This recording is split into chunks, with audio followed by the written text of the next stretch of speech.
Madam President, I move that the amendment made to House File number 1054 by the Committee on Rules and Administration in the report adopted May 10th, 2013, pursuant to Rule 45 be stricken. All those, should explain that, Senator Dibble. Thank you, Madam President.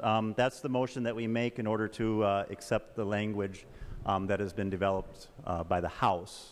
And so we'd be substituting the House language for the Senate language, picking up the amendments that were made to the bill in their process. I can explain the bill first before we take the motion. Senator Dibble, you should explain the differences between the Senate file and the House file. Thank you, Madam President. I can do that in. I don't have a page in line, but I can speak generally about some of the differences that are in the bill. Specifically, Madam President, if folks look at the bill itself, we can see that the term civil is placed before the term marriage in the chapters in which we find the marriage laws of Minnesota.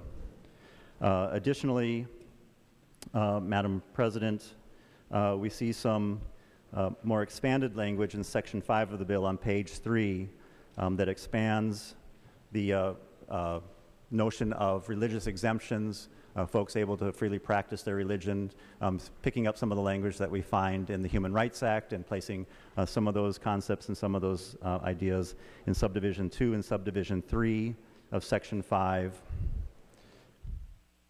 Madam President, under rules of construction, in the Subdivision 2, starting on line 4.24, we make sure that that chapter is construed to be speaking to civil marriages between persons of the same sex. Section 7, they included language to make sure that wherever the term marriage appears throughout our statutes, it's speaking about civil marriage and making sure that everyone has the rights and access to those laws regardless of the kind of marriage that they are a part of. And Section 9, Madam President, that's a reviser's instruction just pertaining to the marriage chapter, Chapter 517, wherever the term civil, wherever the term marriage appears, making sure where it makes sense for the term civil to be placed in front of that word. Again, to clarify that we're talking about civil marriages only. I believe that accounts for most of the differences between the Senate and the House bill. As I go through, when I explain the full bill, Madam President, if I come across some additional items that I didn't recall in this overview, I'll try to make note of those. On the motion to substitute the House language, all those in favor say aye. Aye. Opposed, nay. Motion prevails. Senator Dibble. Thank you, Madam President. Madam President and members, House File 1054 is actually a very simple bill. But sometimes the simplest bills are the most powerful in affecting people's lives for the better. With just a few words, we have the ability to bring loving families across the entire state of Minnesota into the full sunshine of equality and freedom that they've been denied for so long. And in so doing, help them become stronger, affirm the values that we all share, and strengthen our democracy. Madam President, members, when we do that, we create stronger communities and a stronger state. We're giving people the freedom to marry in this bill. Madam President, if it would be agreeable, I can walk through in a little more detail in all of the provisions of the bill. Looks like it is agreeable to the President. So let me just walk through this section by section very, very quickly. The first section amends the Human Rights Act so as to make it very clear that religious entities are exempted from providing any goods or services for any kind of marriage that they don't wish to. Sections 2, 3, and 4 is where we recognize that two adults capable of entering into a contract with the requisite two witnesses, someone to solemnify, with all the existing conditions and restrictions, nothing really changes, members. I did mention earlier, you'll notice that the term civil is inserted in several places before the word marriage. This is done to emphasize that our laws and our statutes only pertain to the legal aspects of marriage. Maintain that distinction so that we can look to the law and know that it does not intrude on religious belief or practice. Religious beliefs and practices which we know vary widely in our pluralistic society. Section 5 once again states, this time within the marriage section of our laws, the same principles that we find in the Human Rights Act, principles of religious freedom, stating clearly that all clergy and individuals are free to believe and practice their religion as they see fit. And when they are acting as a part of, on behalf of, or within their religious institution, can choose to participate or not in any kind of marriage or wedding with absolutely no fear of conditions, consequences, or considerations. Once again, in Section 6, marriage chapters, we provide some clarity that allowing folks to marry have no implications or changes to the guarantees that are found in the anti-discrimination laws of the Human Rights Act, Chapter 363A, including the freedom of religious organizations in their private capacity to provide social services, counseling, and adoption services as they see fit. Finally, with respect to same-sex couples in a civil marriage, this language just ensures that their responsibilities are no different, especially as it pertains to their responsibilities towards children. Section 7 clarifies that throughout our statutes, marriages are a civil matter, and anyone who is married has access to and is subject to those laws and statutes.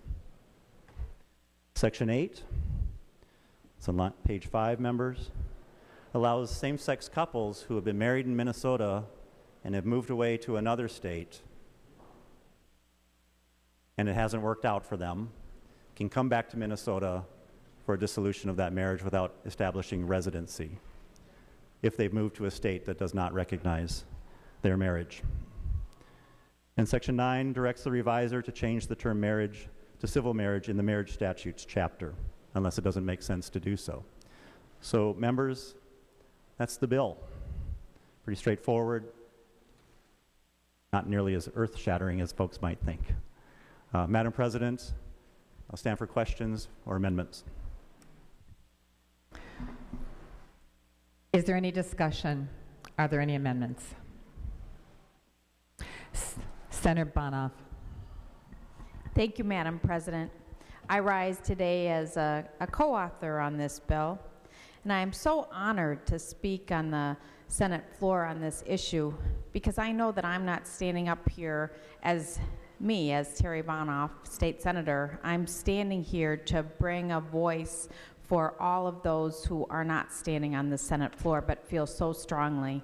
I'm standing here for my family, for my friends, for constituents, for really people all over the state, all over the country, and even around the world, because this conversation that we're having here today is not an isolated conversation. In chambers like ours around the country and in places around the world, these same conversations are taking place. So I stand here with a very strong commitment to, number one, to love, to family, and to what the power of love and family and marriage brings to our overall overarching message of hope and peace. So while those are very broad concepts, I want to speak for a little bit about the personal faces of who we represent as we stand here today.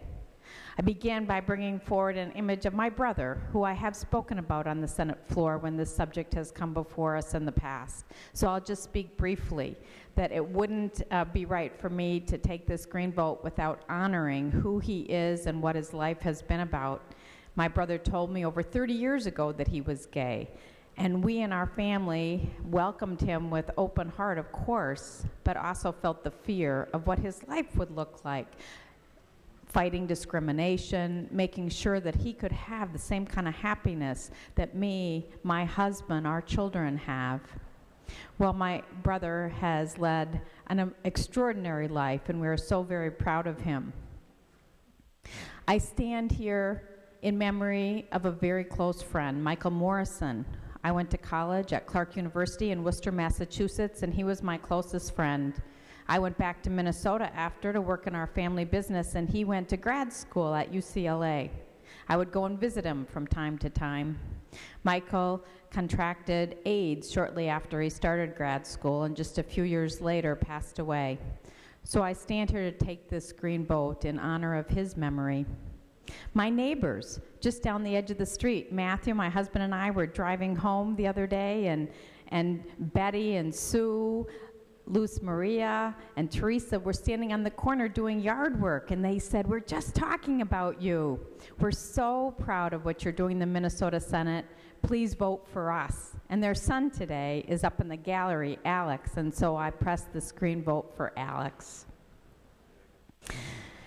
Members, those are some of the faces that I bring here. Most recently, I learned of another that I didn't even know I'd be voting for today, and that is a young intern of mine, Brent. I came home, was doing my emails, and I came across an email that I actually printed out, and I won't read it all because of Senate rules, but I just wanted to say a little bit. So Brent was an outstanding intern and has been trying to get a job at the Capitol ever since he worked for me this last summer. So he starts out by saying, "Hi, Terry. I know that in the past, most of my emails to you have been requesting a recommendation for a job. Today, I'm writing to you with a much more personal request. I remember the day that we went door knocking together last fall, and we spoke to the voter who was very vocal with his opposition to gay marriage, and he went on to thank me for my stand. And then he says, I'm a strong supporter of same-sex marriage, as I myself am gay. I haven't told many people yet outside of a group of close friends, but I feel the need to tell you so that you understand that we are real people who just want to have the same rights as everyone else."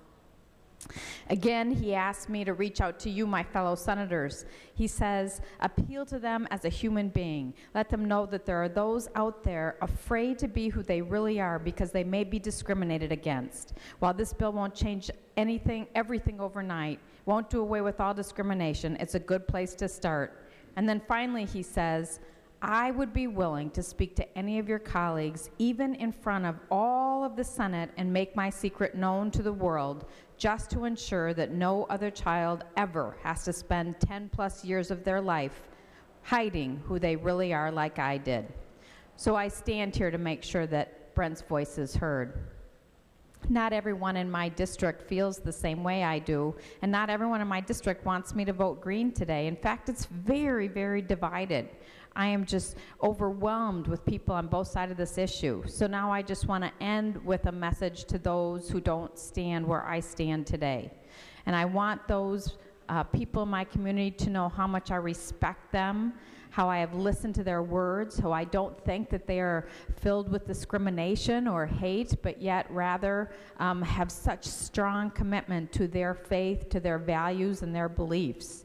And I understand that they believe that taking this vote today could have unintended consequences to the way that our communities are organized and our families are organized. And so while I don't agree with them, I want them to know how proud I am to represent all of them as well, and to let them know that not every vote in today's chamber will be green. And so we are one Minnesota, and those of you who will be voting red today, you'll be voting red on behalf of my constituents who don't stand with me, and so I am grateful that we all have the opportunity to vote in keeping with our principles and our values. So thank you very much for allowing me to be part of this such an important conversation today. Senator Limmer.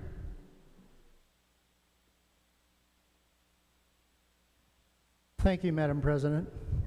Madam President and Senator Dibble, before we begin, I would like to say that, and I think most members in the chamber know this, that usually we work pretty well together. He even laughs at some of my jokes at times, at least the funny ones. But this particular issue, Senator Dibble and I have been debating a number of years. And for some reason, we seem to, I don't know, kind of peak at the same time, and we go after the bill from two different angles.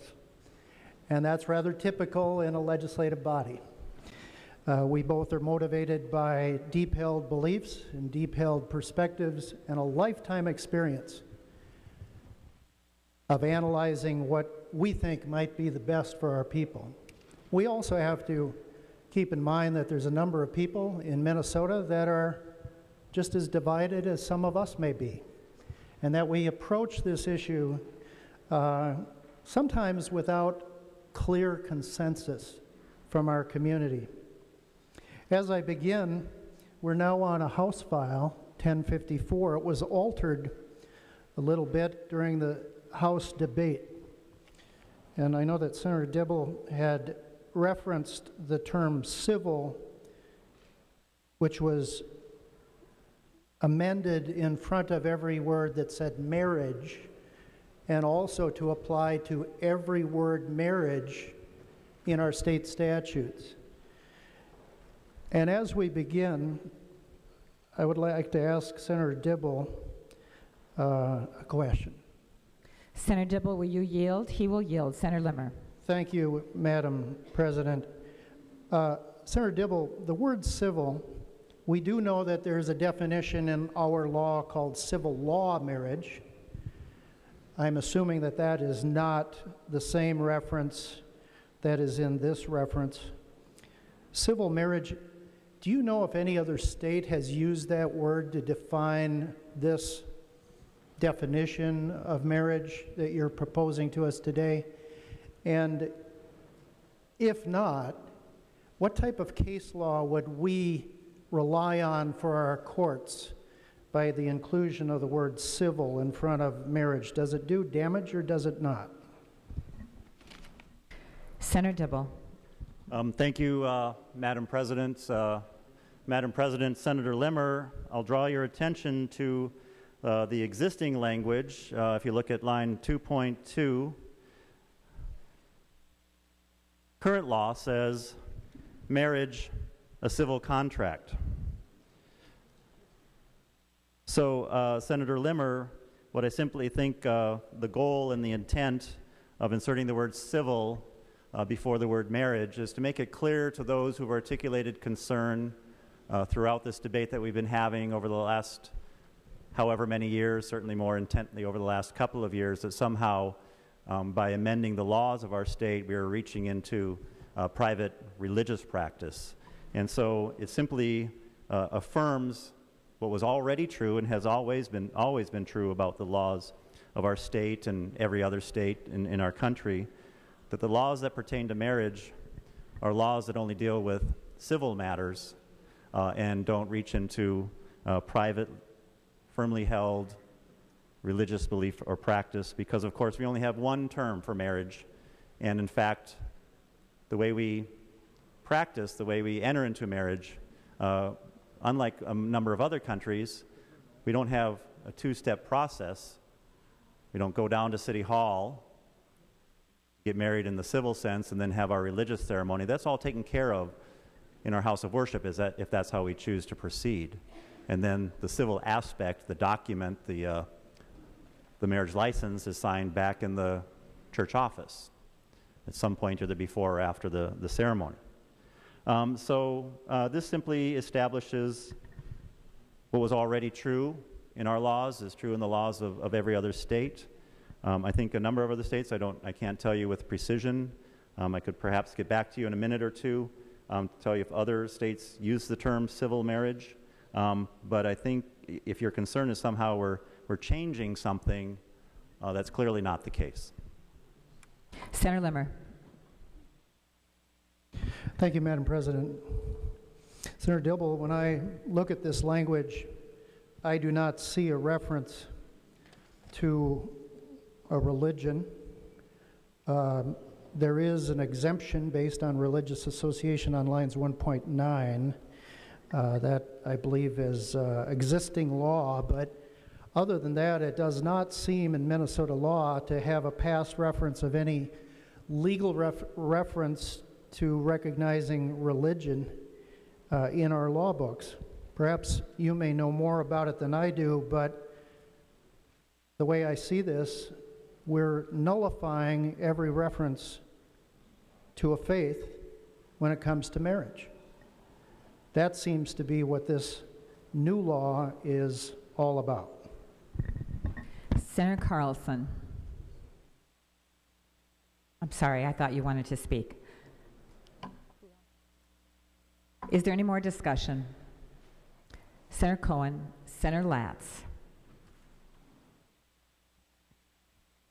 Madam President, members, just in response to Senator Limmer's question, there is a distinction between civil marriage and religious marriage. It's maintained in every state of the United States and in almost every country in the world where there's a marital status provision in population information, and that marital status is determined by the civil status of whether someone is considered to be married or single.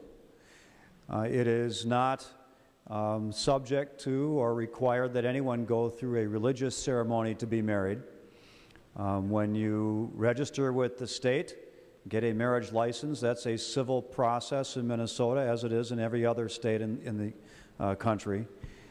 And you're not required to go through a religious ceremony. Now, typically, clergy or other religious leaders are also authorized by the state to perform the civil ceremony that is recognized in religious bodies as well as in state law as the civil status of being married.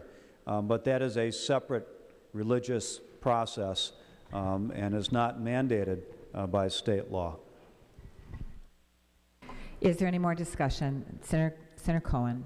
Madam President, members, also please, Senator Limmer, keep in mind that the Minnesota Human Rights Statute, as amended in 1993, still provides significant and complete religious freedom.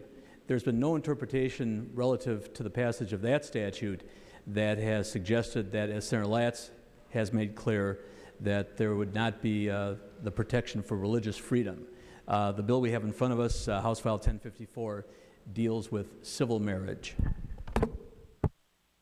Is there any more discussion? Are there any amendments? Senator Limmer. Madam President, I'm glad that Senator Latz and Senator Cohen gave a little more clarity to Minnesota's practice. We certainly would not want to have written into our law books a religious mandate of any kind when it comes to marriage, specifically required by law. We are a pluralistic nation, and that certainly would be cause for concern. But during recent years of debate, it seems like the religious references seems to have always been that we have always defined marriage around a religious definition or a religious argument. So that, by the testimony we've heard today, that is firmly off the table. Now the question comes, what is our marriage definition all about, and what is this new proposal? The way after reading this particular bill, the House file version that we're now considering, I know there was an attempt by using the word civil. The intent of the legislature is to try to protect some type of religious practitioner in the reference of the solemnizing of a marriage. Unfortunately, I don't think it goes far enough. This definition that we have in the proposal before us does not protect religious institutions or nonprofits. It doesn't protect anyone against municipal anti-discrimination laws. It does not protect religious organizations from being denied public grants or monies. It doesn't protect any business of any size, large or small. It doesn't protect public school teachers if they have a difference of opinion regarding whether or not they should teach a curriculum that may be a result of passing this bill. It does not protect public officials except judges. Judges are unusual since they're a third branch of government. It doesn't protect licensed professionals, and it doesn't protect students from having a contrary opinion. I believe that's the bill before us, and that will be the legislative intent of this legislation if passed today. Senator Dibble. Senator Latz. Thank you, Madam President and members. Again, in response to Senator Limmer's comments, it is true. It is quite true that the debates that we've been having over the last several years have centered around the religious definition of marriage. But that doesn't mean that marriage is only based upon religion. You know, when I was first elected to the House of Representatives and took office in 2003, I served on the Civil Law Committee, and we heard hours and hours of testimony on this very topic at that time. And much of the testimony was from religious leaders who were testifying that marriage is a uniquely religious event. But the fact is, marriage is not a uniquely religious event. According to state law, a judge in a civil ceremony without any religion whatsoever involved can, under state law, create a married couple by saying the right things by the married couple or the couple-to-be, giving the proper consent. They're forming a contract that is recognized in state law as bringing with it certain rights and obligations. And there's no religious content to it all. The religious content has been interposed upon the discussion, the debate, by those in good faith, based on their own religious faiths, who view it that way. But that doesn't change the exact form of state law.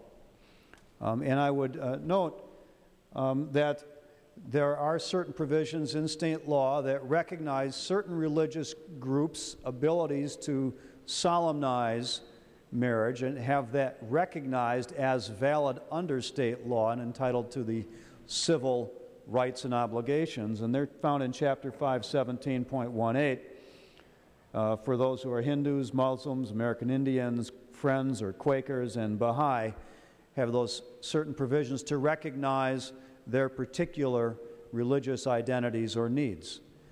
But again, that doesn't substitute, or in that case, it actually substitutes for the civil contract and acts in effect as the civil contract under state law. But the religious identity of marriage has been superimposed upon the civil statutes, but it doesn't take the place of civil statutes. And the proposal here is simply to amend the civil statutes to recognize that persons of the same gender may enter into that civil contract and be entitled to all the rights and obligations that go along with it, regardless of their religious affiliations or beliefs. Senator Cohen. Madam President, just quickly to supplement Senator Latz, if you look at Chapter 363, the Human Rights Statute, you find religious freedom protected. As Senator Latz has indicated, we're talking about a civil right as opposed to what happens with a religious practice. So let me just make sure members understand how 363 operates in our present Minnesota world. I'm going to take the example of my religion, the Jewish religion. There are rabbis in the state of Minnesota who refuse to participate in a marriage ceremony between somebody who's Jewish and somebody who's not Jewish. There are other rabbis who will marry people of different faiths, one person being Jewish, somebody else not being Jewish. There has been no case law, no intent, and nothing that's ever happened in this state to force a rabbi who refuses to perform a marriage between somebody who is Jewish and not Jewish to perform that marriage. That's never happened, nor in this case will House File 1054 do anything to contradict what the interpretation has been of Chapter 363. Senator Limmer. Thank you, Madam President. Senator Cohen and Senator Latz, thank you for that review. The issue at hand, though, is the legislation before us. Like I mentioned before, this proposal does not protect religious institutions and nonprofits. It only protects clergy in a particular church or synagogue where a same-sex marriage might be considered as improper for that particular faith. What about the YMCAs, the YWCAs? What about Northwestern College? What about University of St. Thomas?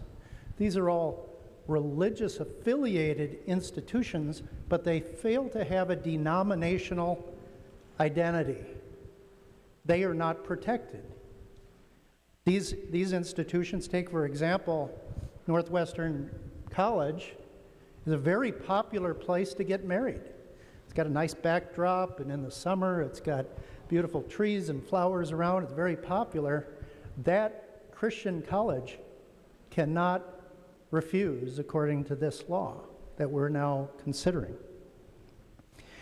And so it goes with other institutions. Consider the quote-unquote religious organizations that work as a nonprofit. They provide needy services, oftentimes in partnership with our state government. And yet at the very same time, they, even though they come from a religious organization, whether it's Islam, whether it's Jewish, whether it's Christian or any other faith, they would not be protected due to the reference in this proposal before us. And I suppose you can push this list a little further on other professions, public school teachers, public officials. This proposal that was created in the House of Representatives a few days ago is essentially a partial protection for people of faith, and is nothing more than that. It's kind of a simplistic way of doing it. I know they considered it before they presented it for maybe a whole half hour. It was hastily written and then put to the body down the hall. And now we're asked to consider the same consideration as well. The question to this body is, do we offer protection for all or only a few? What is fair, what is equal, and what is appropriate for our application of law?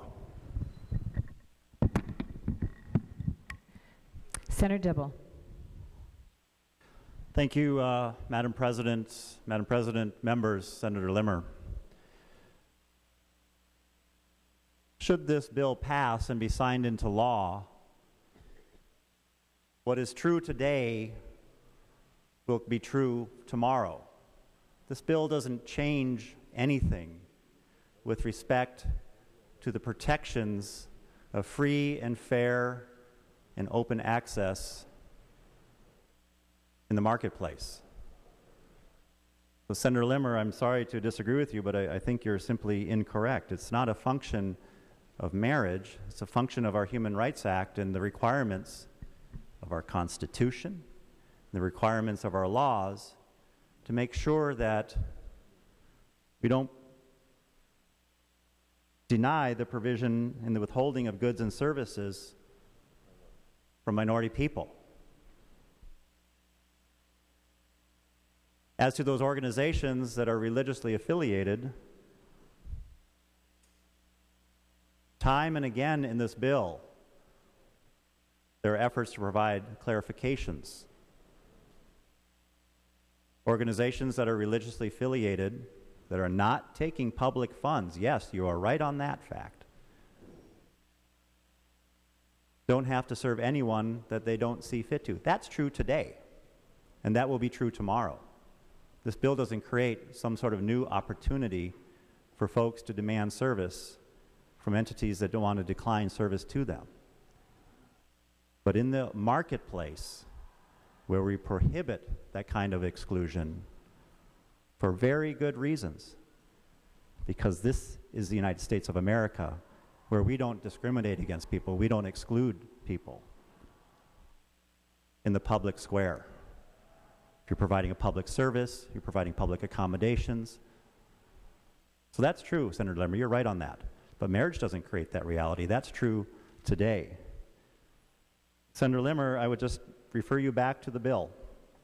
Clear language of the bill, Section 6, Religious Freedom, Human Rights Act. This chapter does not alter or affect the protections or exemptions provided in Chapter 363A for a religious association, educational institution, business, labor organization, place of public accommodation, employer, or other person. Paragraph B, this chapter must not be construed to affect the manner in which a religious association, religious corporation, or religious society that is not organized for private profit, or an institution organized for educational purposes that is operated, supervised, or controlled by a religious association, corporation, society that is not organized for profit, provides adoption, foster care, or social services of that association, corporation, society, or educational institution does not receive public funds for that specific program or purpose.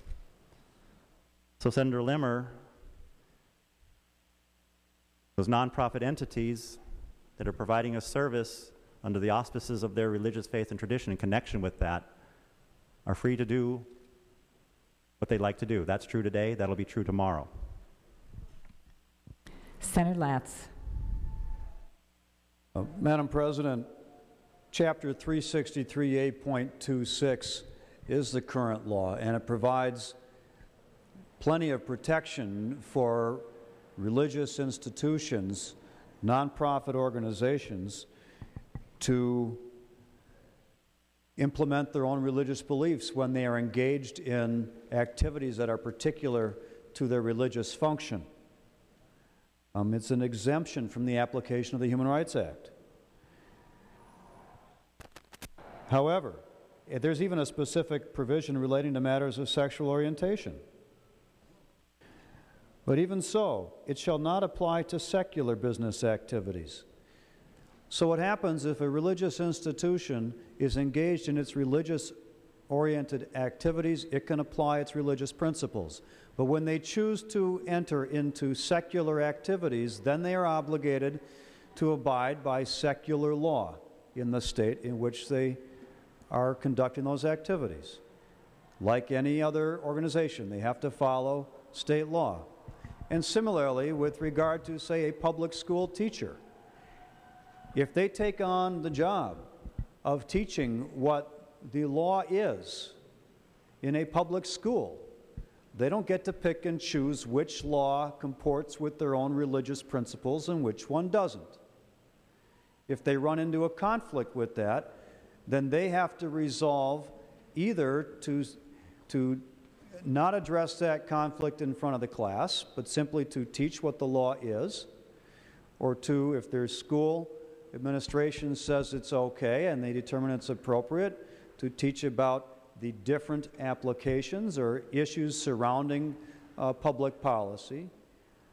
But if they can't reconcile it themselves, they're free to go teach in a religious institution where they can teach what that religious institution believes is appropriate.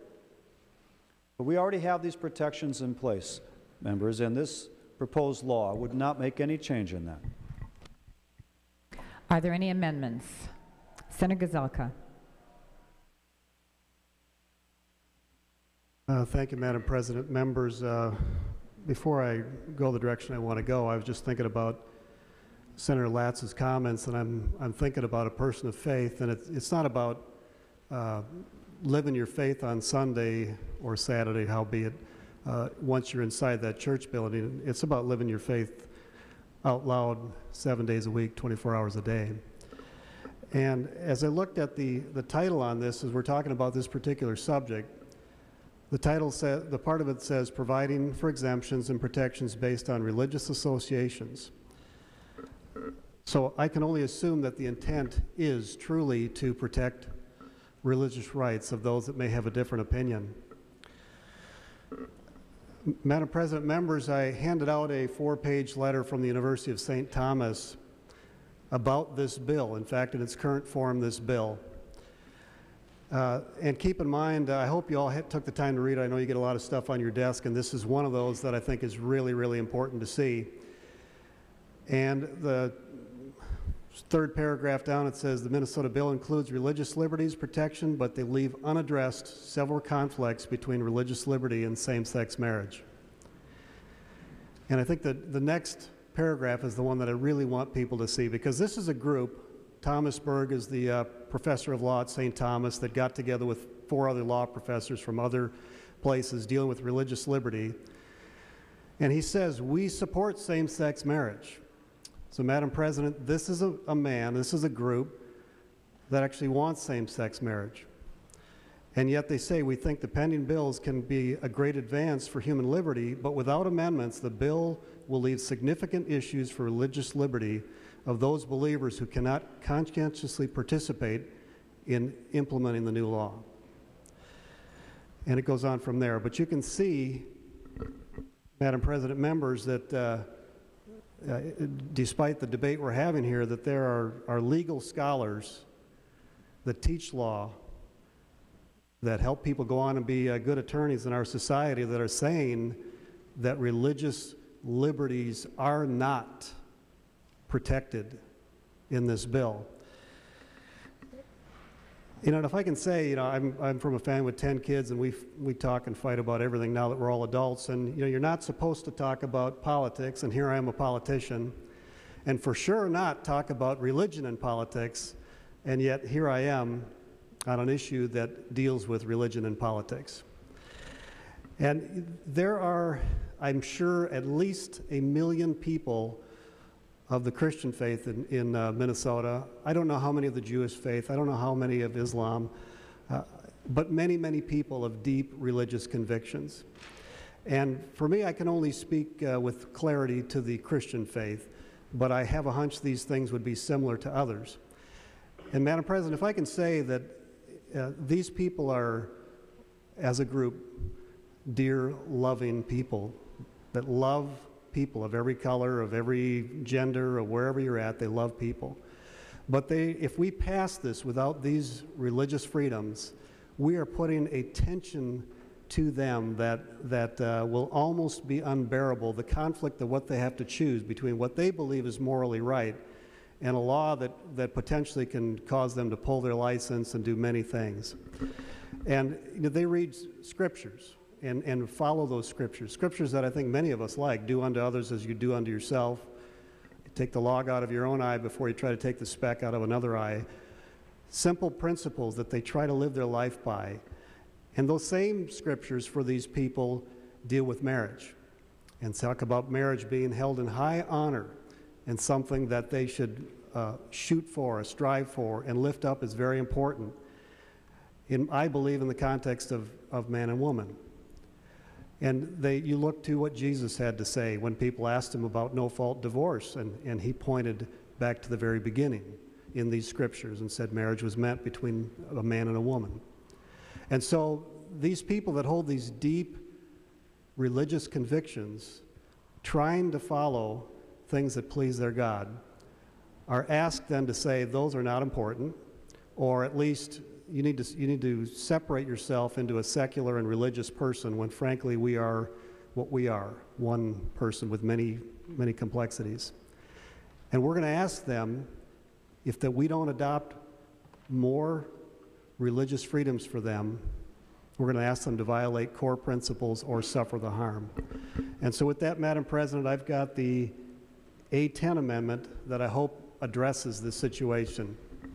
And I'd like a roll call on this. Secretary will report the amendment. Is it under someone else's name, Senator Gazelka? I think it's under Limmer. And I'm not sure, Madam President. Senator Gazelka moves to amend House File Number 1054 as follows: page 1, after line 23, insert. And this is the A10 amendment. Roll call's been requested. Senator Gazelka. Thank you, Madam President. Members, if I can just address this, I think it's important for you to understand it. I certainly hope you pull it up on your computer, but it's titled First Amendment Rights, the right of religion, the right of free speech. And under subdivision 1, it addresses religious entities and says no religious association, corporation, society, organization, or other entities supervised, controlled by, and here's the part that is an addition, or in connection with those entities. And what we're trying to address there, folks, is there's a whole bunch of religious entities or that are in connection with religious entities that fall outside of this bill. Senator Limmer, Madam President, mentioned Northwestern College, or St. Thomas would be another one, or virtually any Knights of Columbus that has a hall that's organized separate. Those would all fit under religious entities that are presently not covered. And so it broadens it out to recognize that what about one of those institutions that decides that in their deeply held religious convictions that they think marriage is between a man and a woman, and now two men or two women want to use their facility and they receive money from that? What are they supposed to do? Sub B, Section 2 Sub B, it says applies to also employees, agents, and volunteers acting within the capacity of their employment or responsibility with a religious association, religious corporation, or religious society. So if we're really trying to protect the individual that has those deeply held religious beliefs, then that's the first part that would work. The second part, subdivision 2, is private persons. No person may be required to provide services, accommodations, facilities, goods, or privileges that assist or promote the solemnization, formation, or celebration of any marriage, or that facilitate the development or preservation of any marriage if the act would cause the person to violate a person's sincerely held religious beliefs. That would be, for example, a marriage counselor who comes from a Christian point of view or a Jewish point of view that holds this value, that only believes that marriage is between a man and a woman, that he would not run into trouble. Or what about the wedding photographer who is passionate about filming people's weddings but has a deeply religious point of view about what marriage should be? Or the florist. So those are the examples there. Subdivision 3 is immunity. No refusal to provide services, accommodations, facilities, goods, or privileges protected by this section may result in a civil, criminal cause of action or complaint. It goes on from there, or be penalized and withhold benefits or privileges, including the tax exemption or government contracts, grants, or licenses. Madam President, members, this would deal with the licenses that we give as the state of Minnesota that can be pulled away. What about the tax exempt status of some of these 501c3s that can be threatened, causing great harm to these organizations? Subdivision 4 is the liberal construction. The exemption of this section further the compelling government interests of protecting First Amendment rights and must be liberally construed to provide the utmost protection for those rights. And finally, Section 10 is inseverability. Basically, if one line is unconstitutional, the whole bill is. Madam President, I ask for a roll call on a green or yes vote on this amendment to make this bill truly protective of religious freedom. On the amendment, Senator Peterson. Thank you, Madam President, members. I didn't plan on speaking on this bill until third reading, but I can't help but speak to the issues that were brought forward by Senator Limmer and Senator Gazelka regarding the religious protections. Senator Gazelka referenced a letter from a few professors from the University of St. Thomas. I think the distinction is important that it wasn't a letter from the University of St. Thomas, but rather a few law professors there. Members, I would speculate that there are a few of us in this room who spent more time working on the religious liberty implications of this bill than myself. And many of the points that have been laid out by Senator Limmer and Senator Gazelka repetitively just frankly are not true. I'll speak first to the letter here from the professor from St. Thomas. The protections within the bill are his suggestions, and I know this because I have this gentleman's phone number. We've spoken a number of times, are suggestions that he's making that he thinks should be in addition to existing human rights statute. So he is putting forward an idea that we should go beyond the scope of this marriage debate and go further into amending the human rights statute. Many of the anecdotal examples, if you will, of the threat to religious liberty, namely Northwestern College, I'll speak to. Northwestern College is currently protected under current law. Northwestern College has no issue currently in implementing their mission, either educationally or religiously, under current law. So members, we don't amend that statute in law. So therefore, as Senator Dibble has pointed out a number of times, and I have a feeling we're going to go back and forth and probably agree to disagree on this, is that current law already protects Northwestern. So if we don't change current law in the bill, then there is no additional cause of action for religious liberty within the bill. The bill already includes instances of private sector religious involvement or private sector conscientious objectors, and if you have a problem with that, then again, members, that's not an issue with the marriage bill, that's an issue with the existing human rights statute. But let us not confuse the issue that's before us here today, members. This is because I want to speak about rights too, and I want to talk about the Constitution and liberty in general. And what we're not talking about, and I have a feeling we'll get to it, is the 14th Amendment to the Constitution, the underlying First Amendment issues with current law. And members, so there is not a monopoly on the debate here about religious liberties and who's concerned about them. Rather, it's a disagreement or a misinterpretation, I would say, by the other side of this issue that human rights statute doesn't already protect the concerns that are being brought forward. Senator Dibble. Thank you, Madam President. Madam President, I would like to move to place the Senate under call for the proceedings of House File 1054. The Senate is under call.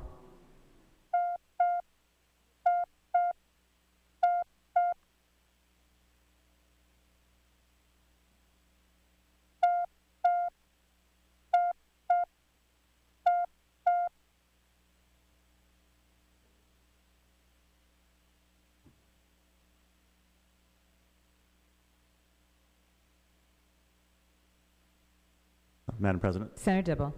Madam President, I move that the proceedings of the roll call be dispensed with and the Sergeant at Arms be directed to bring in the absent members. All those in favor say aye. Opposed, nay. Motion prevails. The Sergeant is instructed to bring in the absent members. Senator Dibble. Thank you, Madam President. Madam President and members, I would encourage you to take a close look at the A10 amendment and its breadth and scope.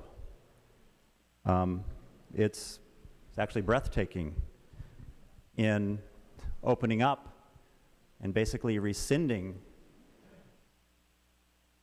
Chapter 363A with respect to people in the public sector providing public accommodations and their ability to exclude service to anyone they see fit if they feel like they need to do so from a sincerely held religious belief. Madam President, it's in the interest of public policy, and it's the interest of our society. And I'll just read here, pardons my apologies to Senator Han, that we foster individual dignity, the creation of a climate and environment in which each individual can utilize his or her potential to contribute to and benefit from society and equal protection of life, liberty, and property that the Founding Fathers guaranteed for us all. Madam President, what Senator Gazelka's amendment would do, it's not just about objecting to folks based on their sexual orientation, same-sex couples who are seeking services in connection with their marriage. This is anyone. That's someone who is in the public sphere providing public accommodation, an interracial couple perhaps, previously divorced couple, a Lutheran bakery can refuse service to Catholic wedding. Madam President, where does it stop? Why would we take this step? We have the Human Rights Act, and we have constitutional guarantees of equal protection. And Senator Gazelka's amendment would turn that entire concept on its head. Any marriage can be refused if it violates the person's sincerely held religious belief.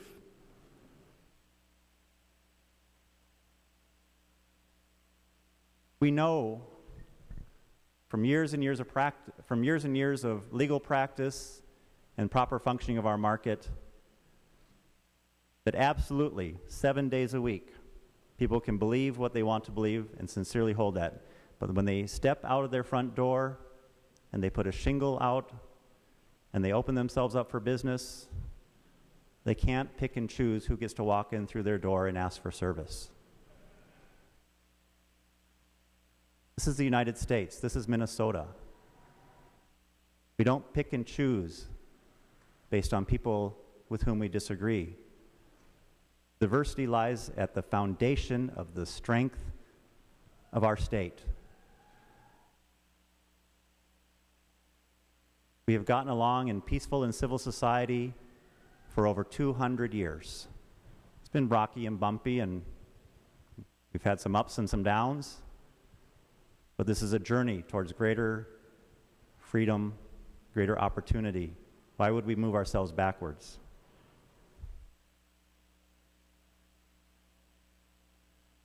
When any of us enters a bakery, restaurant, a hotel, a clothing store, print shop,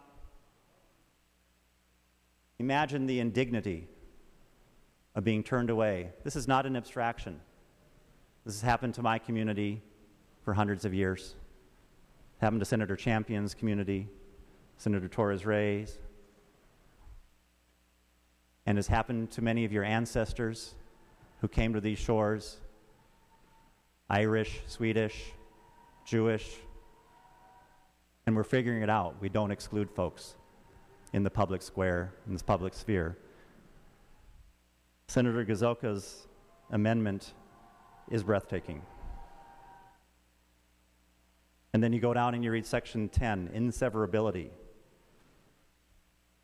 So if this amendment were to go on, clearly an unconstitutional amendment, and were found to be unconstitutional, the entire provisions of this entire bill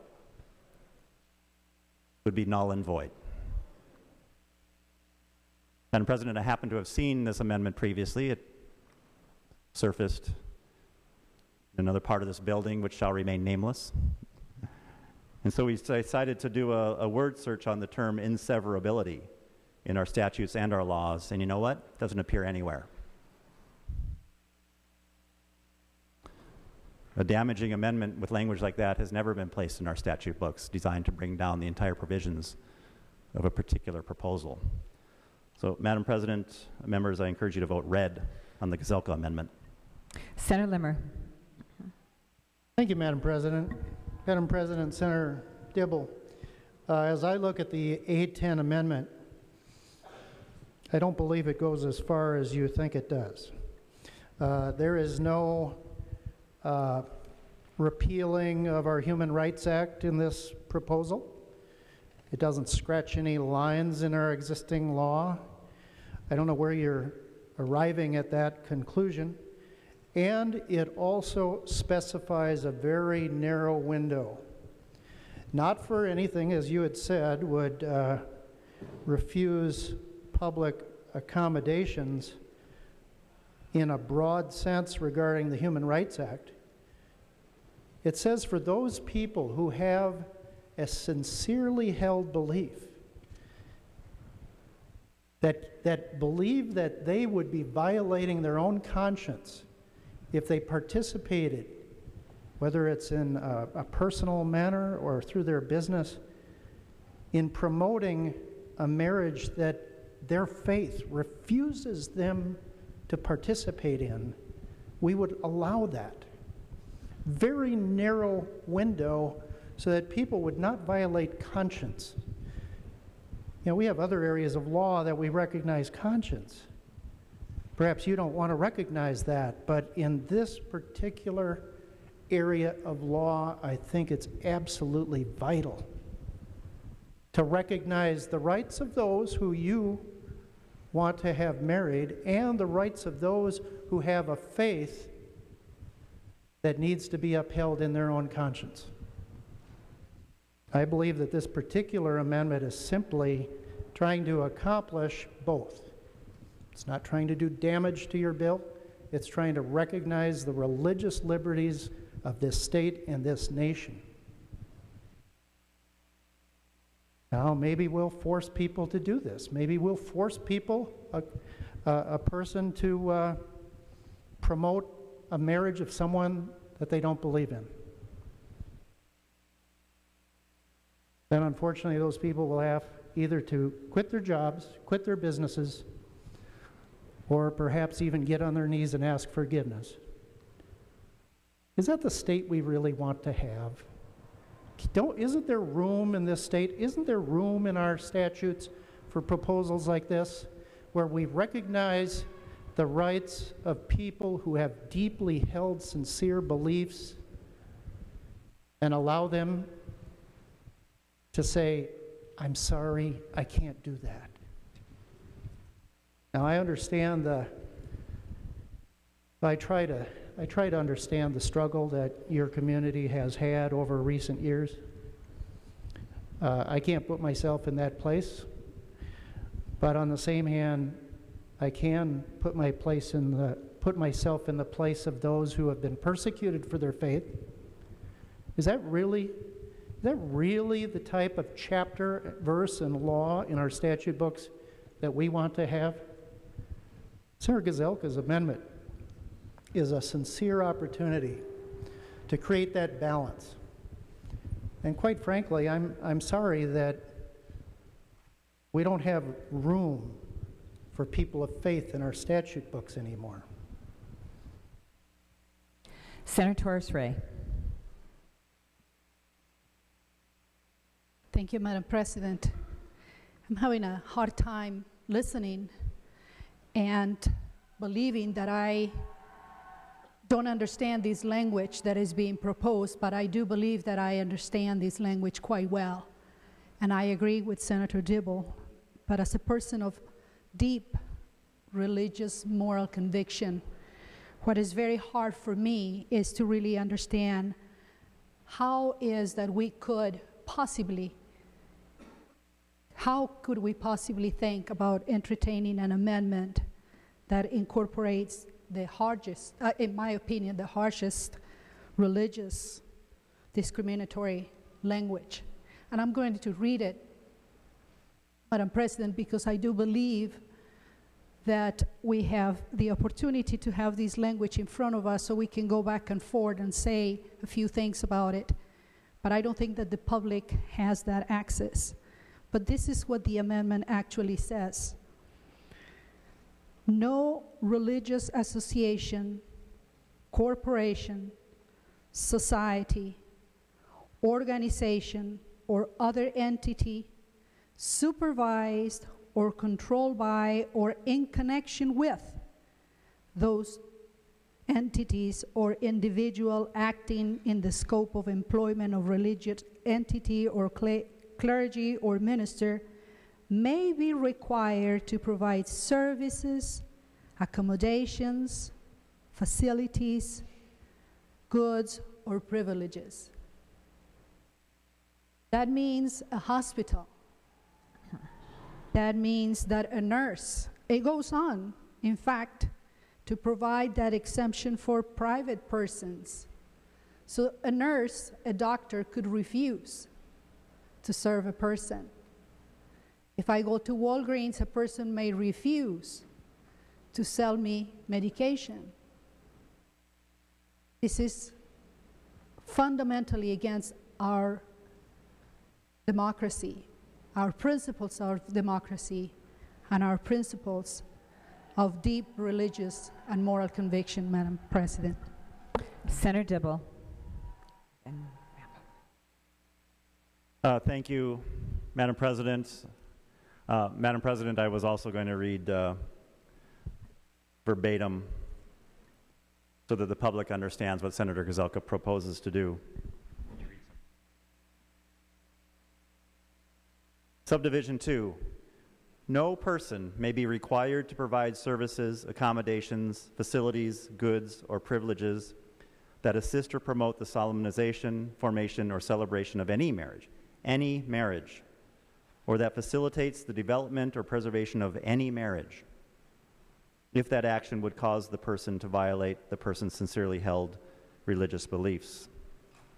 Goes on to say, no refusal to provide services, accommodations, facilities, goods, or privileges protected by this section may result in a civil or criminal cause of action or complaint, including an action or proceeding under this chapter or any action by the state or political subdivision to penalize or withhold benefits or privileges, including tax exemptions or governmental contracts, grants, or licenses from any protected person. Madam President, Senator Gazelka's proposal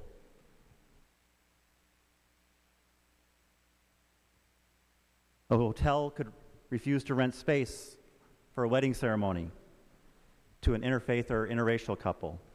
A caterer would be entitled to ask someone their religious beliefs to determine whether or not they wanted to serve that person. A janitor could refuse to clean up a space after a ceremony in a reception hall in a hotel somewhere. Madam President, the overriding purpose of non-discrimination legislation is to make it possible for those protected by those laws to enjoy the almost limitless access to the myriad and hundreds of services, transactions, and endeavors that constitute our daily life. Civil rights laws protect human dignity, Madam President and members. And it has been well accepted that it is in our larger public interest to establish those civil rights protections to protect human dignity so that people can participate fully in a free and fair and open society. Senator Limmer, the very language that I read verbatim defeats and overcomes our Human Rights Act and the protections of our Constitution directly. Senator Gazelka, on the A10 amendment, to sum up. Thank you, Madam President. Members, well, I think it's important that we see clearly what is, and my amendment deals solely with the marriage, I'll make sure I get it right, solemnization, formation, and celebration of any marriage. It's not broader than that. It's a narrow window. And members, if I could refer you back to the actual original language of the House that we're looking at, line 3.25, refusal to solemnize, semicolon, protection of religious doctrine. Each religious organization, association, society has exclusive control over its own theological doctrine, policies, teaching, beliefs regarding who may marry within that faith. A licensed ordained member of the clergy or other persons authorized in this section to solemnize a civil marriage is not subject to any fine, penalty, or civil liability, etc., for refusing to solemnize a civil marriage. And so, Madam President, members, this is just extending that umbrella to those that have deeply held religious convictions about why we should do this, and it's narrowly crafted that way. And if I can make one final comment, Senator Peterson talked about Thomas Berg and that he was not referring to this bill, and that's why I handed out this particular handout to everybody where he said they support same-sex marriage, even though I do not. He said we support same-sex marriage. We think the pending bills can be a great advance for human history, but without amendments, the bills will leave significant issues for the religious liberty of those believers who cannot conscientiously participate in implementing this. And so, Madam President, I'm not an attorney, but I do look to people that are experts in this field, and these all concur with what I'm saying, and it was specifically related to the legislation we're looking at. The Secretary will take the roll. Madam President? Senator Goodwin. Well, I also want to point out here that this amendment basically says that you have to, if if you treat a marriage, any marriage as valid for any purpose. Now, to me, that could, and also the bottom part is the liberal construction of it. The exemptions in this section further the compelling governmental interest of protecting First Amendment rights and must be liberally construed. That basically, as I think Senator Dibble brought up before, that would actually say even interracial marriages, any of those could be prevented. Not only that, but housing, possibly housing could even be affected by this. So I agree, it violates every human right statute that in group that we have in that way. So I really think that if we're so serious about the sanctity of marriage, when I had my amendment 2 years ago to prohibit divorce, just to see how people would react to that, the reaction was almost everybody voted against it. So what we're saying in that case is we want to be able to do whatever we want with our marriages and make our own decisions. And if we have a bad marriage or a destructive marriage or whatever, then we have the right to go in and out of those kinds of marriages. But this group of people have no rights to even marry, and now they wouldn't have a right to even, if they, to even buy the things they would need for a service if somebody decided that they didn't like this kind of a marriage. It's important to separate our religious beliefs too, I think, from religious beliefs that we want to impose on others. And you talked a little bit about businesses and them being able to, should be able to make this decision. What if a business has employees that decide that they're not going to do this, but the business owner would want to do this? That business owner would have no right to fire those people, and they would be losing that business that they might otherwise have. The employer might be perfectly fine with selling products or getting people ready for their marriage vows, but the employee might not. And so, or in a drugstore, for example, an employee in a pharmacy might decide they don't want to sell birth control pills because it's against their religious beliefs. And the employer would not have an option to fire that person under this amendment here. So it's very far-reaching, and I think we really need to think hard and long about what kind of discrimination we want to show in the Minnesota Senate, because this is certainly one of the most discriminatory things I have seen in a long time. Senator Latz. Thank you, Madam President. Senator Gazelka said that he's not a lawyer, so he relies on the experts in this field. Well, Madam President, members, I happen to be a lawyer. My field of law practice happens to be in the human rights area, claims relating to the Chapter 363A of the Human Rights Act. And I happen to chair the Senate Judiciary Committee, where we've heard this bill, and we've heard testimony on this bill, and on many bills like it. And I have to agree with Senator Dibble's and others' assessments that particularly Subdivision 2 would gut the Human Rights Act. It would gut the Human Rights Act. It would give services the right to say, because you are black, I will not provide you with service. Because I disagree with the fact that you married someone who's not black. Do we really want to go there, members?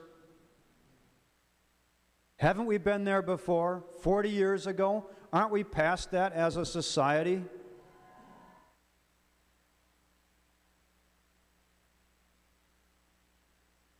On its face,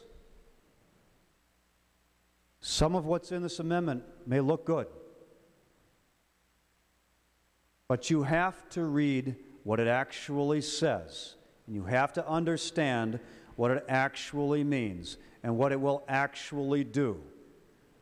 And members, this amendment, while it's suggested that would allow room for religious freedom, which is of course important and valuable in our society, goes way beyond that. It would authorize, legitimize, make explicitly lawful discrimination against people because of who they marry. Not even targeted, as this overall bill is, on same-sex marriage, but with the broader language that applies to all marriages. different faiths, different races, between a disabled person and a non-disabled person. That would be allowable under this amendment, to discriminate on that basis, as would subdivision 1 have similar breadth. We all have a right to our own religious beliefs, but as Senator Dibble said, once you go out into civil society, you must not act on those which are noxious to the civility of that society. This amendment would authorize people to act in such a way, and I urge you to reject it wholeheartedly. Senator Ninal. Senator Limmer. Thank you, Madam President. Senator Latz, I guess we have a conflict. We have a conflict between two distinct rights under our Constitution. You're saying that if someone wants to exercise their faith, their deeply held convictions, that they cannot participate in someone's wedding, that we should ignore it and make the law that Senator Dibble has before us. That we're saying that businesses can't take a half a step back because of that deeply held faith.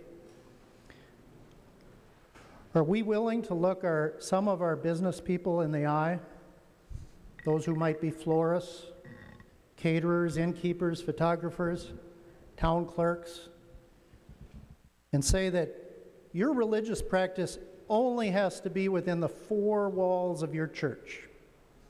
Don't let it come out. Don't practice it don't practice your faith in the marketplace.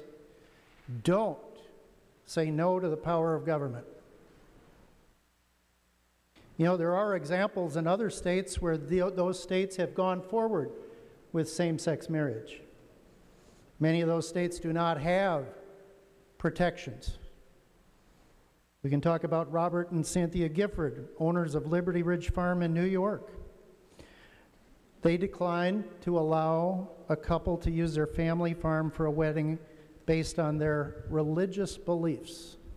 Nothing more, nothing about refusing someone business in any other realm of the marketplace, just for participating in a marriage that they believe is not appropriate to their faith.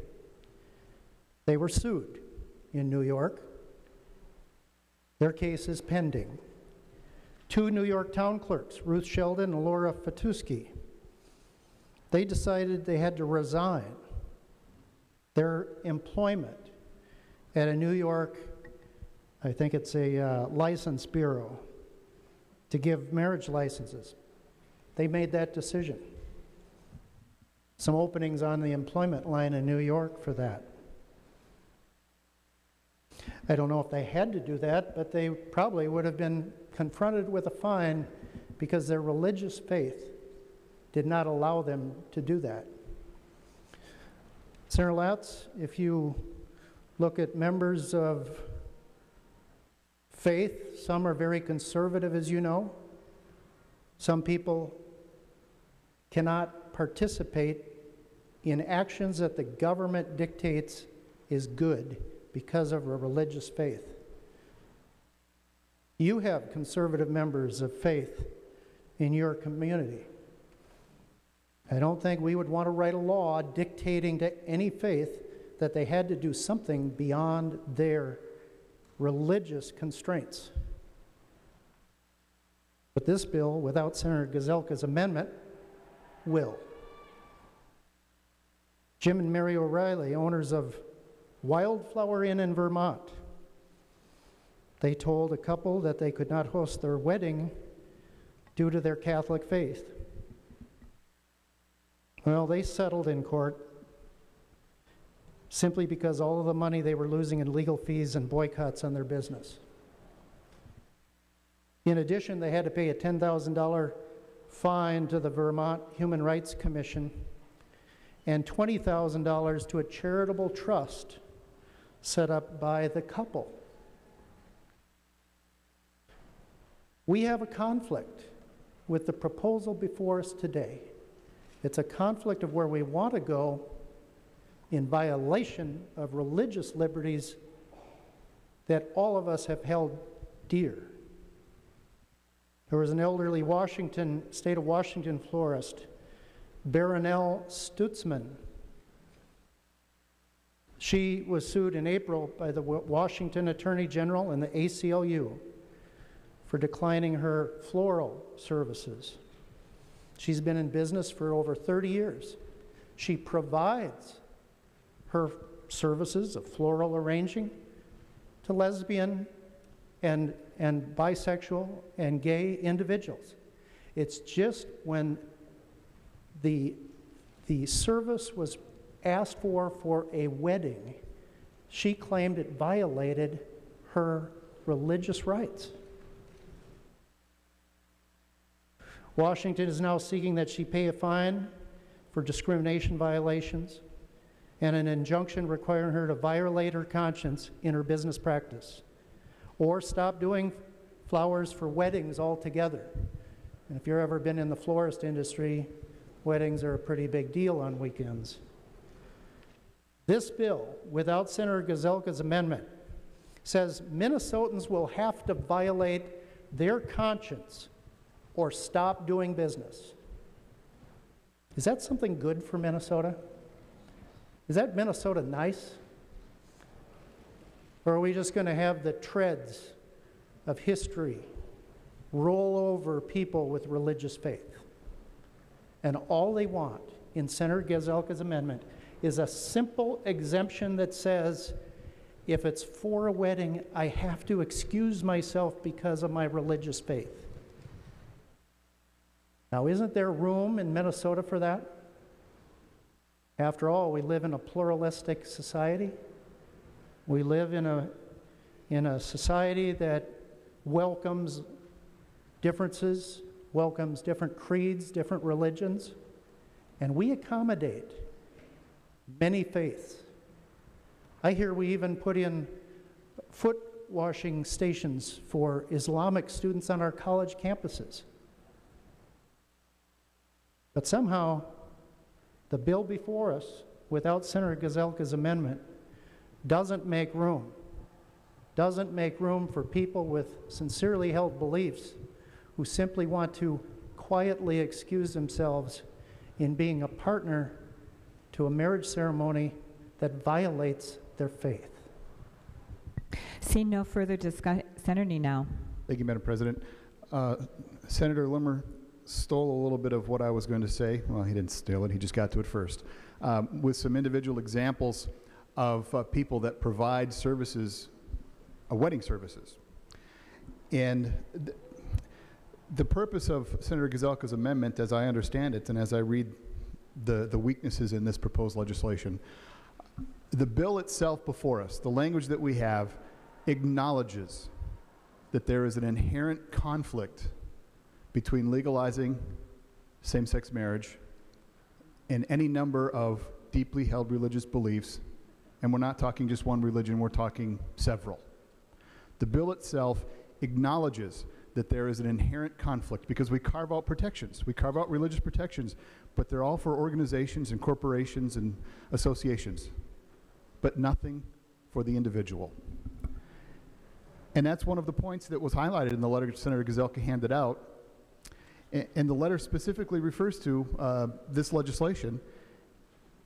And on, I think it's page 2, it says the pending bills provide no protection for individuals.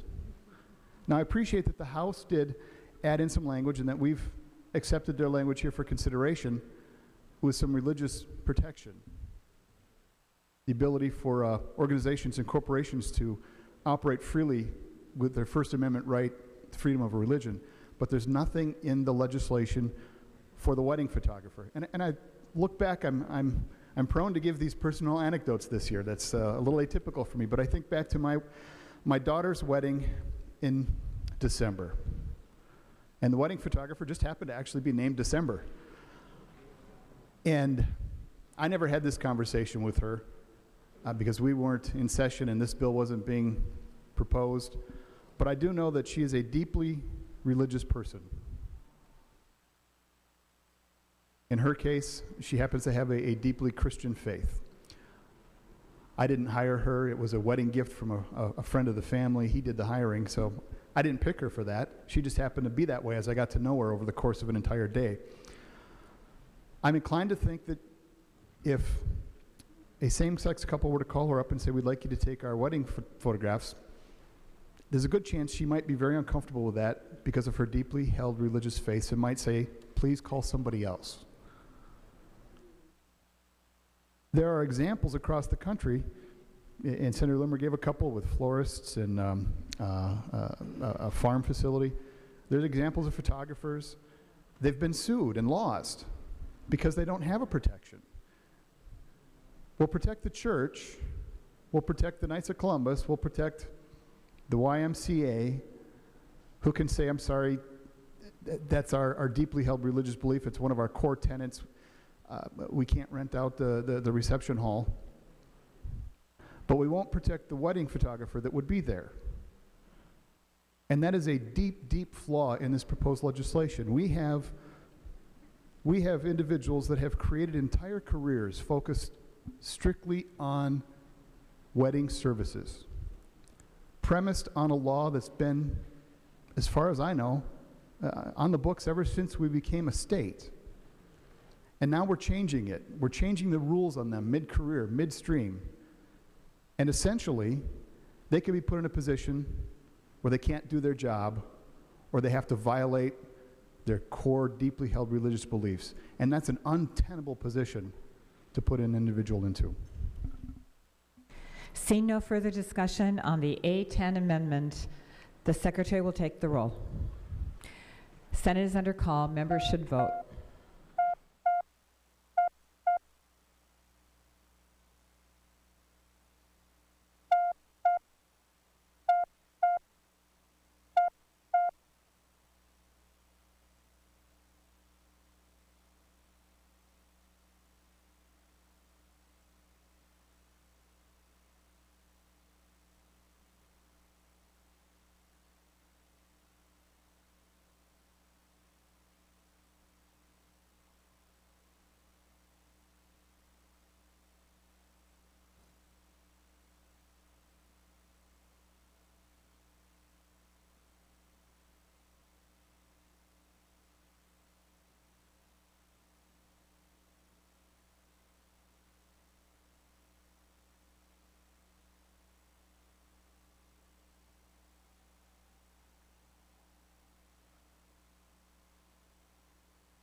All members having voted, the Secretary will close the roll. There being 26 ayes and 41 nays, the motion does not prevail. The amendment is not adopted. Are there any other amendments? Senator Westrom. Madam President, I'd like to offer the A51 amendment. The Secretary will report the amendment. Senator Westrom moves to amend House File Number 1054 as follows, page 4, line 29, and this is the A51 amendment. Senator Westrom.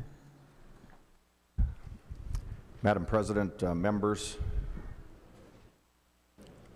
this amendment would clarify that we don't take mother, father, husband, wife out of our statutes when it's a marriage between opposite sexes.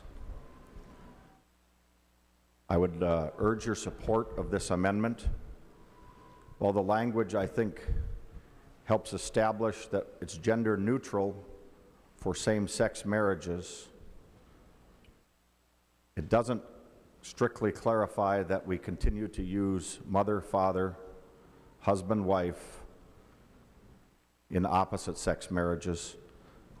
I think this would be a good clarification to add to this bill affirmatively, and I would urge your support.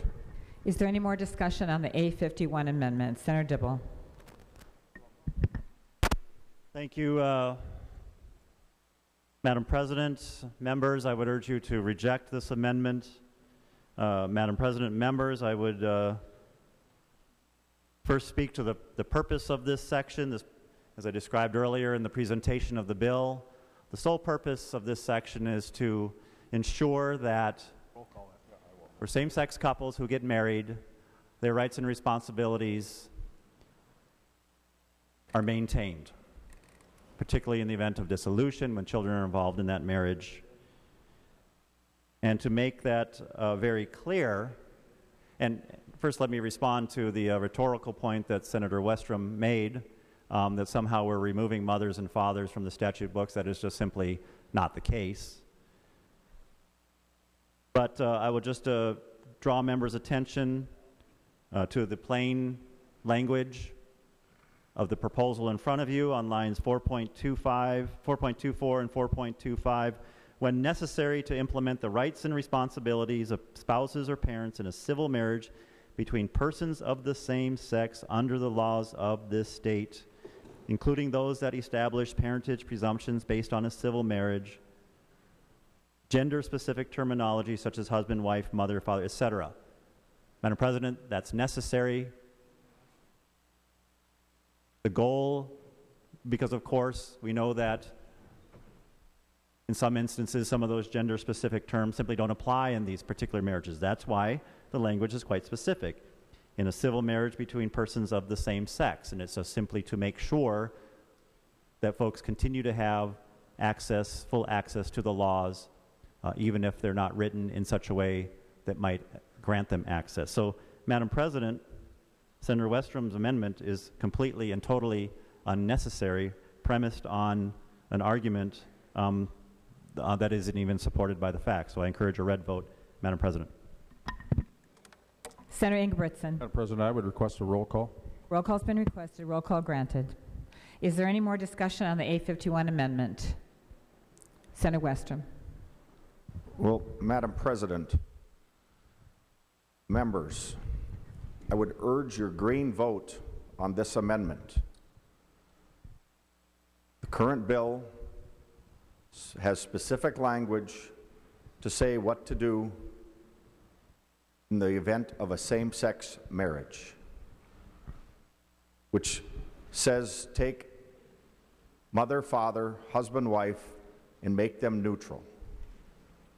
This amendment does the same thing for opposite-sex marriages and just says for those marriages you continue to use the same terms as we have used forever. It's that clear. I think it adds clarity on both sides, while the author says that's what the continued intent would be. The language only clarifies or states this for the same-sex marriages. I don't know what the harm would be in also putting this same language that the author says will continue in this bill, if that's what we want it to do. If we don't want it to be removed from traditional or opposite-sex marriages, then let's help put it in writing, support this amendment. Is there any more discussion on the A51 amendment? Senator Nino. Thank you, Madam President. I am going to support this. I think Senator Dibble is largely correct in what he says, in that this legislation doesn't remove the word from statute, but in a certain circumstance, it does remove the word from legal use. And the words we're talking about, well, the ones that are enumerated anyway, were, mother and father, for example. Now, that might be practical and applicable in this particular bill as written, but there are at least potentially longer-term concerns. We all have been in committee where a law has been changed a year or two or three previously, and there's a bill that comes in and says, well, this is just a logical extension. We're just finishing the job. They didn't quite do it all. It just makes sense. And the reason I'm going to support this amendment, and the reason I would urge you all to support it, is by putting this into the law. What we are doing is establishing intent for future legislatures, making it clear to them that this gender-neutral terminology was specifically to be for these instances, not to be extended to heterosexual marriages. That the gender-neutral terms are for same-sex marriages, but the gender-specific terms will continue to be used and will remain in place. Barring this, I would predict that we will, in a few years, have legislation that will come forward and say, let's just make everything gender-neutral. You know, the department will probably come and say it'll save them money because they can use one set of forms. Who knows? I just think this is a good way for us to establish legislative intent that we don't, at some point, certainly not today, but even in the future, want to eliminate the use of the legal term mother and father.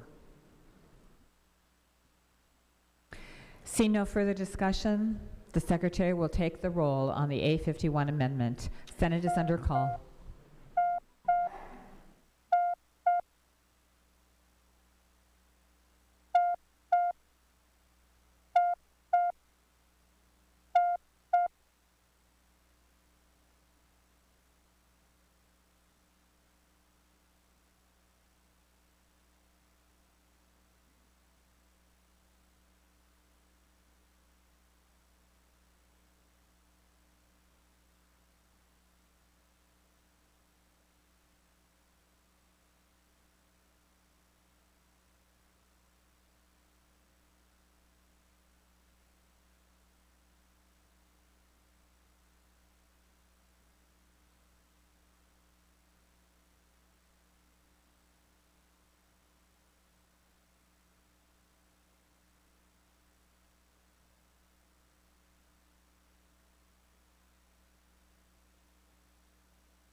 Senate is under call. All members having voted, the Secretary will close the roll. There being 31 ayes and 36 nays, the motion does not prevail. The amendment is not adopted. Are there any other amendments? Seeing no further amendments, the Secretary will give House File 1054 its third reading. House File Number 1054, a bill for an act relating to marriage, providing for civil marriage between two persons, providing for exemptions and protections based on religious association. Is there any further discussion? Senator Marty.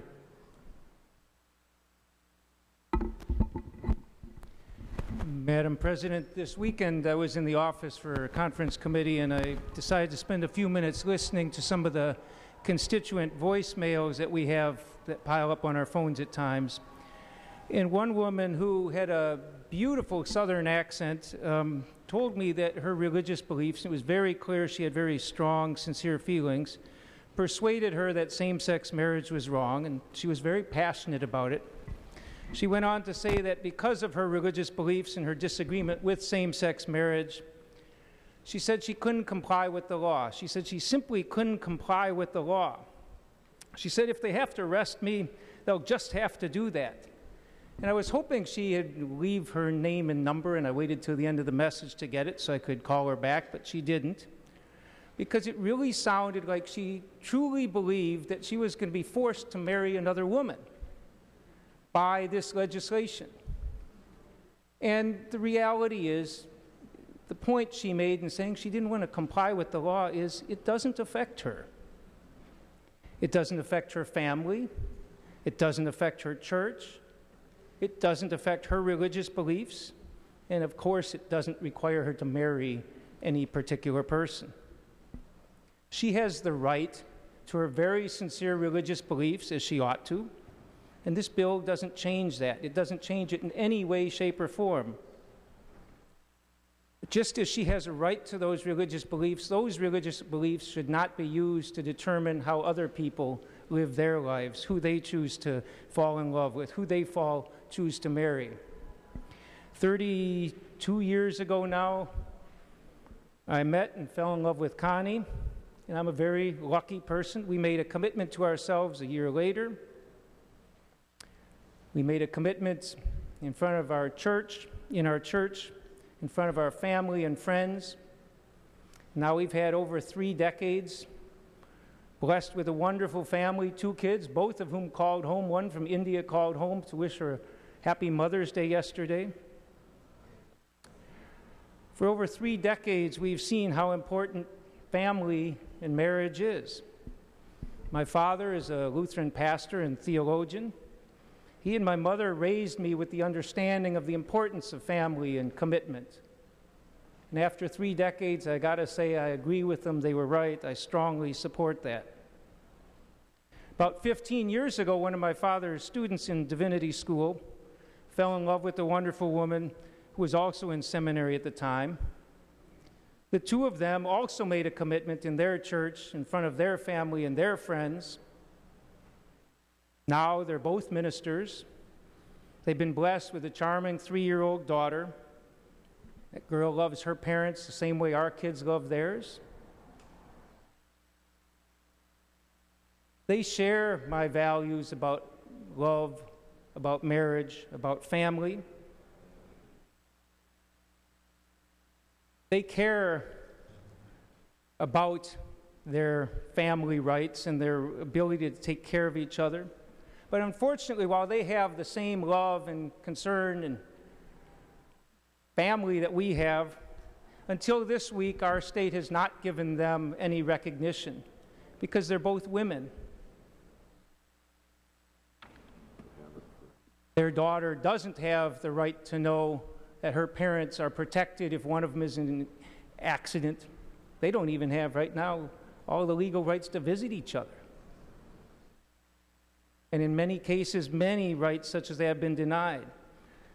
They're denied the benefits of our joint filing and tax returns and other things like that. But the bottom line is our state doesn't recognize them as a legal family.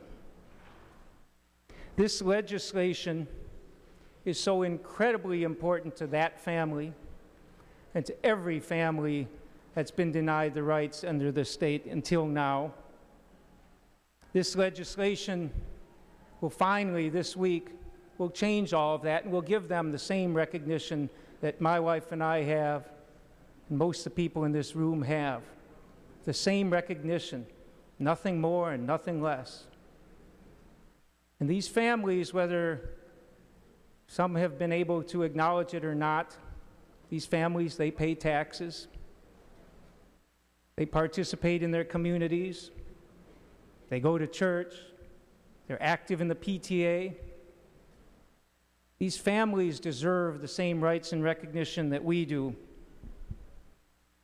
And I think it's fair to say there have been a lot of people in this building today, a lot of people here who've been working for and fighting for this for several decades now. And it's finally happening. And I think that's a beautiful day. And I'm really proud of the people of Minnesota, and I'm very happy and honored for them.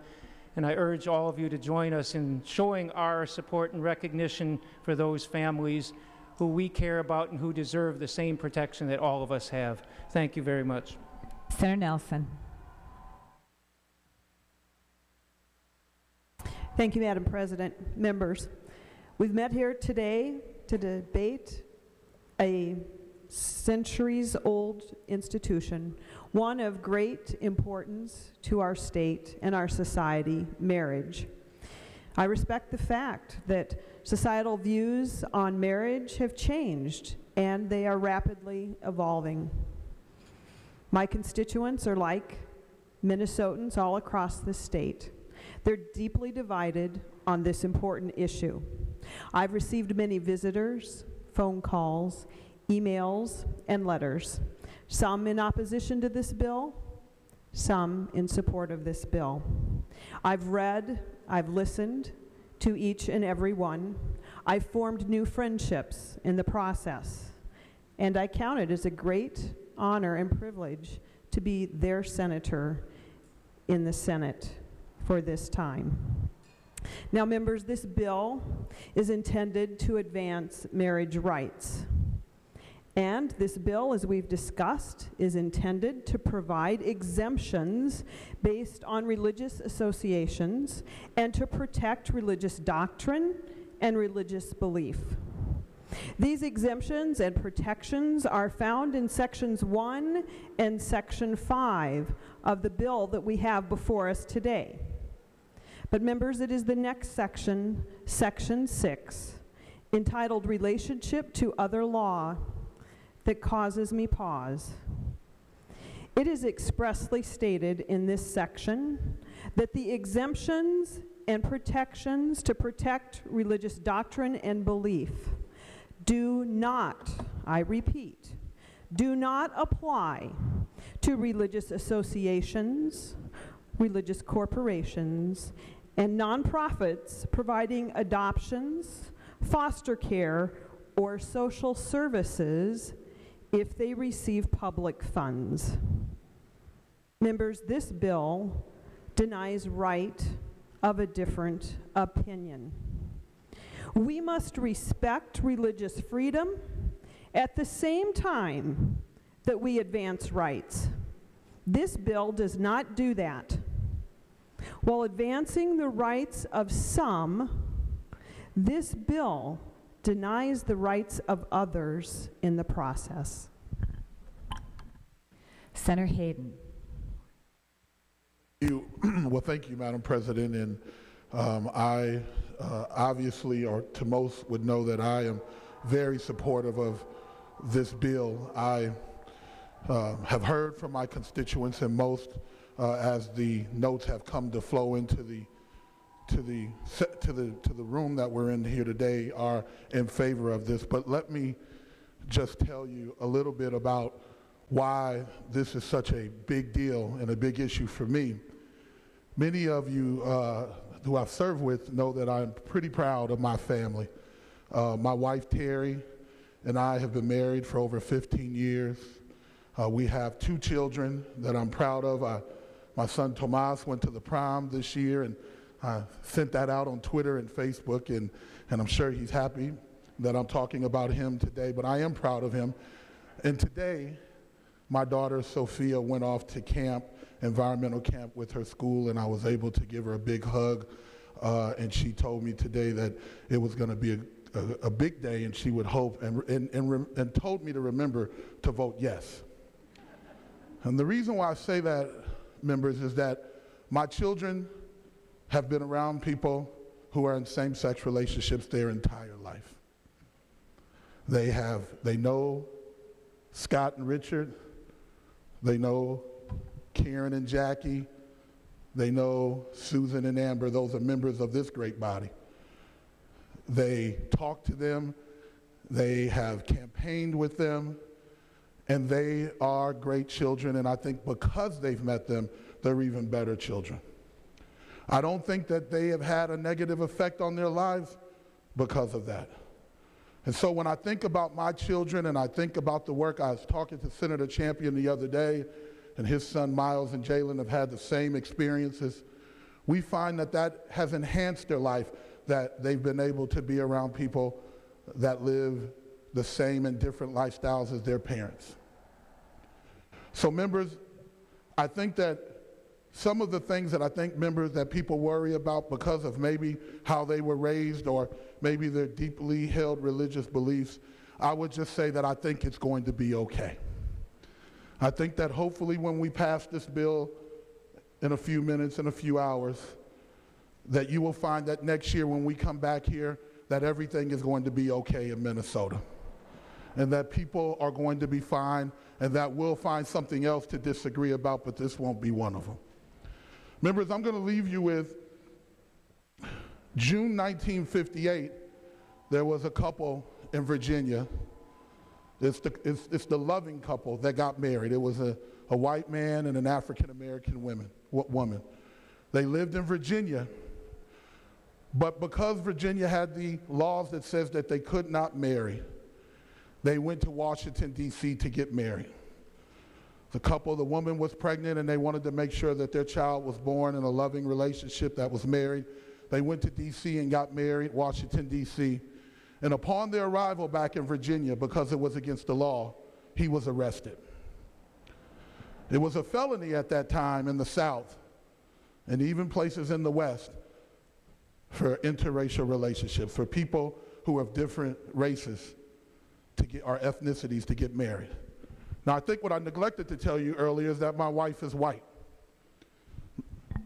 So I think about that, and they fought that case, and Senator Cohen and Senator Latz and Senator Champion and other attorneys who have studied this can tell you a lot more about it and the intricacies of what happened. But eventually, the Supreme Court said that we have to stop this, that we cannot continue to treat people unequal, that this couple should be married and that they should go on and live forward in their life. And so I think about that in relationship to me, that if those laws were still on the books, that I would not have Terry, who is wonderful, is one of the reasons why I'm here. Tomas would not necessarily be here or necessarily be thriving. And Sophia I wouldn't have been able to give a hug and a kiss to as she went to camp today. And so I say this in summary, members. I know that this is a change for some of you. But once again, we have gone through this process, and I think that we're at the end of the road to make sure that there's equity with every loving and committed relationship, not only in this state, but hopefully in this country. So I would urge you to think deeply about the things that I've said today and others. Think deeply about your commitment to your family. And please, please vote yes. It will be okay. Senator Ingebrigtsen.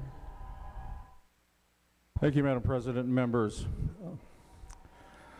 And to Senator Hayden, my good friend Senator Hayden, who talks about family and love of family and his children who are involved with friends and we all have that, members. We all do. And at the end of the day, Senator Hayden, you say we'll come back to this body after this bill passes, and there's no question in my mind that it will, that we will all be okay. Members, I'm still somewhat concerned. I'm concerned about my family. I have 2 wonderful kids, 6 beautiful grandkids, and I'm very concerned for them. And I say them, the younger ones, recently born Jillian, who's now just a little over 1 year, who's going to be coming home from school, I think, in the future. And you know, I don't know that confused is the right word. I think that's probably an unkind word. There's going to be some questions. There's going to be some questions on family and family traditions and what about this and what about that? And my fear is that we haven't covered this clearly enough, that those answers are going to be able to just come right off the end of my tongue. And I say that, members, because for over thousands of years we've recognized the family unit as that between one man and one woman for thousands, literally thousands of years. And I'd be remiss if I didn't get up and at least mention my district that I represent. I think you all know where I'm going to vote. I've made it very clear. But I also do represent a bunch of folks. In fact, the numbers are you know, quite a bit higher than I would say the 7-county metro ring inclusive. My Senate district voted in favor of the constitutional amendment to define marriage by 65%, District 8. I should also mention that the congressional district that I am in, congressional district number 7, was 63%. 63% thought that it would be good to recognize traditional marriage in the Constitution as that between a man and a woman. So I'm not going to get into any more of what about this and what about that and how okay we're all going to be. I'm not quite so sure that everything is going to be just okay. That's why I asked members to continue to recognize the core traditional marriage that we have for thousands of years. And I respectfully ask this body to vote against this bill. Thank you. Senator Hoffman. Thank you, Madam President. Members, today we gather in this great chamber, the People's Chamber, to discuss and make a historical decision. I first want to say that I've respected members' body viewpoints from folks to rightly disagree or agree. But publicly, this is the heart of the Constitution, Madam President, with this great state and country. Today we have a choice. It's a choice for equality, civil rights, a choice for fairness, a choice for stronger families and communities, and a choice for individuals to finally marry the person they love. To do anything less is to continue the pain of exclusion. And I've seen it and felt it in my own heart. My sister, who has been in a 16-year committed relationship with her partner, we've watched at family weddings, tears of happiness for the couple, yet tears of pain because she is not considered whole, considered viable, or considered equal to the person to stand up in front of those that she loves and publicly say that I do. Today we must do the right thing, members. This is a stepping stone for equality for all individuals. There's still a segment of society, people with disabilities, that must petition the Commissioner of the Department of Human Services to marry. There's still a segment of the society that gets hit every time they want to marry because their Social Security Administration SSDI income gets lowered. So this is the right step in the right direction, Madam President. We have nothing to fear from love and commitment, and we have only everything to gain. So members, please vote yes today. Thank you. Senator Kiffmeyer. Thank you, Madam President. Certainly all of us have family members, as I do, and as I have lived my life, I have honored that and respected them as a family member. I do a family list for both sides of the family, and everybody is included. I live that out and practice that. But as I've told them, this is a matter of public law. And as we take a look at what is actually written in this language, I'm reminded of last fall before the constitutional amendment, and folks were told on TV, radio, and other ways as well, that it was okay to vote no, because nothing would change. They were told it is okay to vote no, because nothing would change. Do they feel betrayed today? Absolutely. Do they feel lied to? Yeah, because they were told nothing would change. So here we are today with a massive change. Understanding that we have these changes, that is true. And so the bill is before us. But as we try to put in here some First Amendment protections, the rights of an individual First Amendment being rebuffed and being turned down, as if somehow we cannot have both. That is not true. But it is also sad once again here today to say, it's okay, it'll just be okay, really. In every other state, in every other country, we have not seen that to be the case, in fact, in law and in court cases. So that is the reality. And so our efforts here in regards to the law that is actually in front of us, to making our positions known to be clear, that I'm able to stand here today in support of traditional marriage as one man and one woman, and my ability to say so here on the Senate floor. But my fear and my concern that for other people, as they go about their daily business in Minnesota, will not have that individual right. And that, to me, is a sad day. Madam President, I'm voting no on this bill because of the lack of First Amendment protections, and because I believe marriage, one man, one woman, and their capacity for having children is the best public policy. Thank you. Senator Jensen. Thank you, Madam President. I rise in support of this bill. As I ran for office, I was faced with, as we all were, the constitutional amendment, which is different than what we're talking about today. But what I shared with everyone that I spoke with is that I could never and would never deny the kind of recognition and things that I get out of the relationship I have with my husband, to anyone else. But I also made a commitment that I would listen, that I would research, that I would do everything I could on every issue that I was faced with up here at the Capitol. So I appreciate those conversations that I had, and I appreciate the respect that that communication between everyone had as well. During my research, the thing that brought more clarity to me is the summary that was provided in the Varnum versus Bryan case. It was a unanimous decision at the Iowa Supreme Court. It was dated April 3rd, 2009.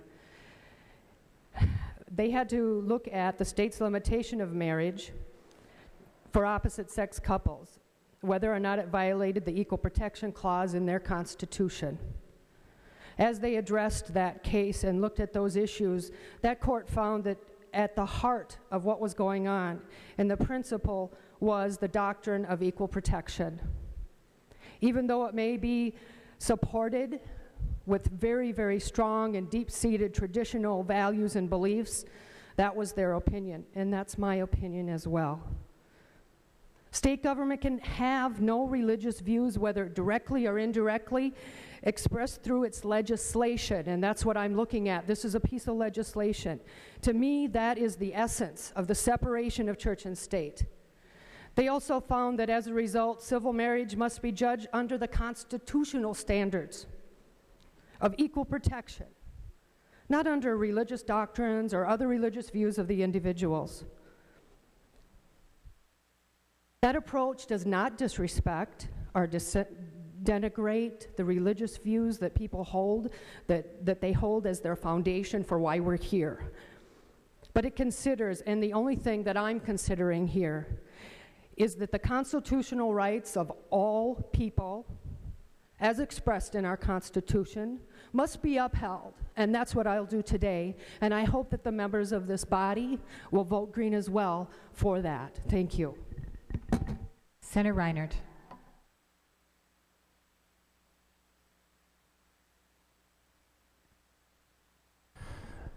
Thank you, Madam President. I started early this session and actually continued throughout the session telling lots of folks. I had a member in the back room say, Duluthians are probably all on one side of this, and I said, no, Duluthians are not all on one side of this. And while I have a strong personal opinion on it, throughout the session I didn't share that. All the way up through last night, we were on, northeastern Minnesota legislators were on kind of our version of Almanac North last night, and a caller called in and asked, how's Senator Reinert going to vote? And I said, tune in tomorrow. Because I felt it was really important that while I had a strong personal opinion, people felt comfortable sharing their own, because whatever decision is made in this body today, it's going to be a big decision, and it's going to affect a lot of strongly felt beliefs by many. But for me as a civics teacher, I sort of want to go back a little bit, back to July 4th, 1776, the Declaration of Independence. We hold these truths to be self-evident, and I'm going to editorialize this a little bit here, that all women and men are created equal, and that they are endowed by their Creator with certain unalienable rights, that among these are life, liberty, and the pursuit of happiness. And here's where you get a little bit of a classroom lecture from me on this. Jefferson got these words from a number of different sources. One included John Locke. One passage of Locke is that the highest perfection of intellectual nature lies in a careful and constant pursuit of true and public happiness. As a result, the original Declaration of Independence draft actually included the phrase pursuit of public happiness. The reflection on that was that the concept that the only true form of happiness is public happiness, that our self-interests and rights are most properly understood within the context of the self-interests and rights of those around us, the public. But as fate would have it, Ben Franklin, being the consummate editor, said something like this: Tom, everyone knows the only true form of happiness is public happiness, so get rid of that redundant modifier. And the word public was struck from the draft of the Declaration of Independence. But for me, that's an important preface for today's conversation, or at least the way I think about it. Yesterday, of course, was Mother's Day, and I gave my mom a call live in Duluth. They live down here in the cities. In fact, Mom and Dad are watching, so just want to say hello to them. You know, in fact, they live in Senator Limmer's district, and I've encouraged, I know he's come by, and I've encouraged them to answer the door when he does. They're not extremely political people. In fact, I think the only yard sign they've had was mine, which Senator Limmer explained to his wife was not of concern to him that they had my yard sign in their yard. But as we talked about today, as Mom and I talked yesterday, she asked about today. And she said she had hoped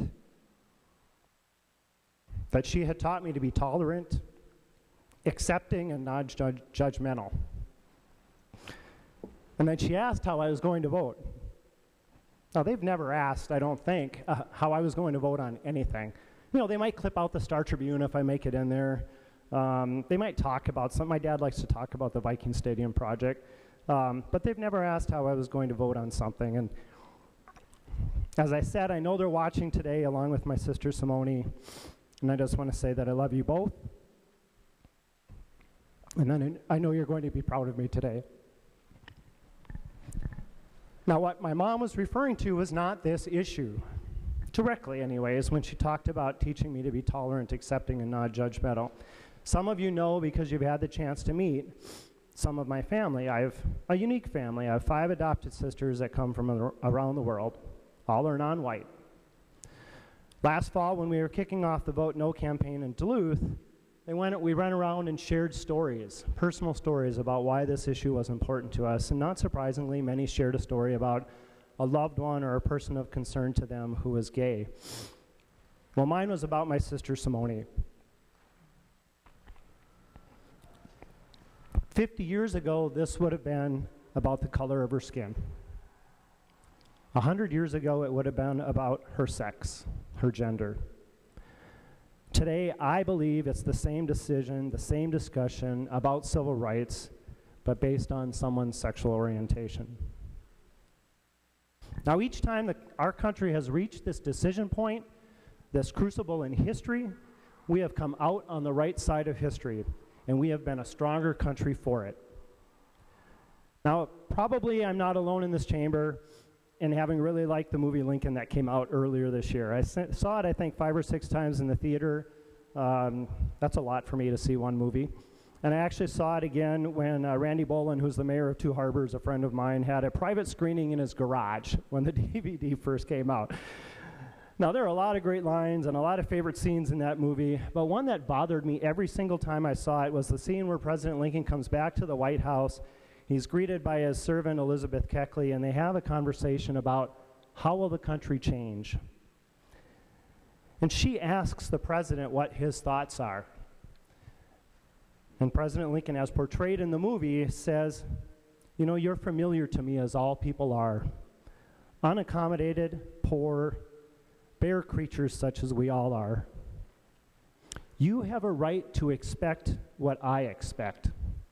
And likely, our expectations are not incomprehensible to each other.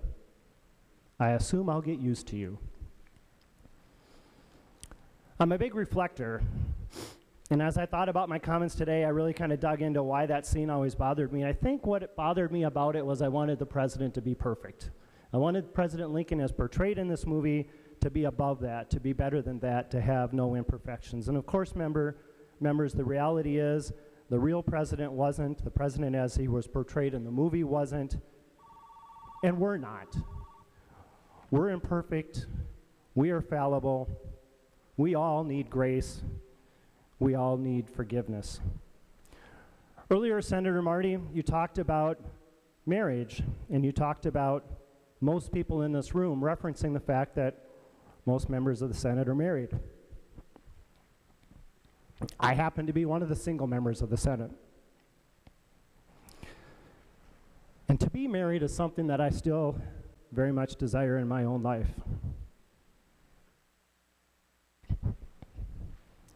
To find that person who will choose to love me, who will choose to spend a lifetime with me. And as I search my core beliefs and convictions, I find that I want those same dreams and desires for anyone. Many folks have already found that. in many cases for decades. Expanding rights to them does nothing to diminish mine. Validating their dreams and desires only serves to give me more hope for my own. You have the right to expect what I expect, and likely our expectations are not incomprehensible to each other. And so I vote today to give something that is not really mine to give. I'm only a functionary. I happen to be a person in the right place and the right time in the history of our state and country. I vote today to recognize for all the very same desires I have for myself. I vote today to ratify for all the right to life, liberty, and the pursuit of public happiness. Thank you, Madam President. Senator Laurie. Thank you, Madam President. I rise in support of House File 1054. You know, today is a very special day here. We're 7 days from the end of the session. This is a time that gets to be very tense around this body and around the Capitol, and very difficult to maneuver. It becomes hard to get outside ourselves at times and see that we're really trying to do well by the people of Minnesota and move our state forward. And I myself have been guilty of not being able to see that sometimes. It's been you know, a very busy, hard-working, at times frustrating session.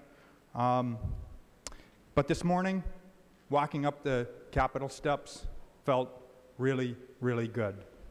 Today is one of those days, one of those rare days, where we get to make a real and meaningful difference in people's lives and give them the recognition that they deserve. And it renews my faith in our state and our institutions to see beyond the day that we're in today and really look to how history will view us as we move forward. You know, at the core of the debate today is love.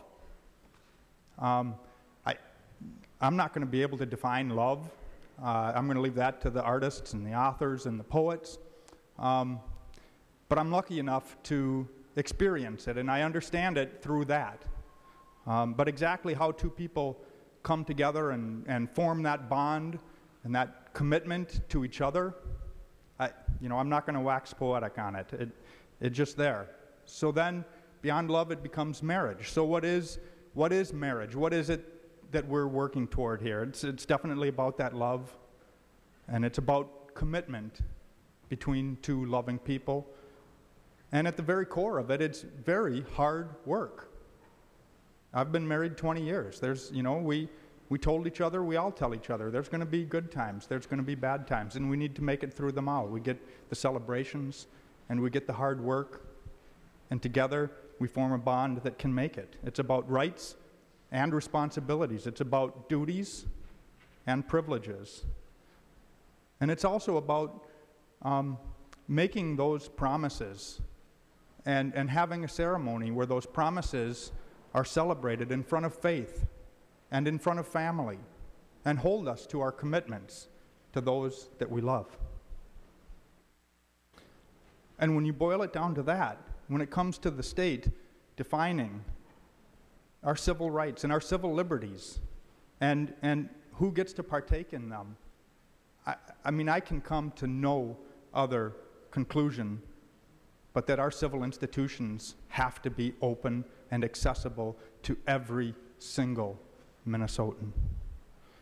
And by making sure of this, that everyone has access to those civil institutions that we define in our state laws, we strengthen the institution of marriage. We strengthen our bonds by embracing the diversity that exists in our society. So in the end, even though I can't define it with precision, I can't put words around it, in my heart of hearts, I know that today love wins. Senator Eaton. Thank you, Madam Chair. I will be brief. My colleagues have spoken very eloquently about the civil rights involved in our decision today and about the pain and cost of discrimination when someone is treated inequitably, with the pain of economic inequality, quality of life, the freedoms and options, and all the things that go with discrimination. I feel very blessed to be able to be here to vote to turn that corner on this issue.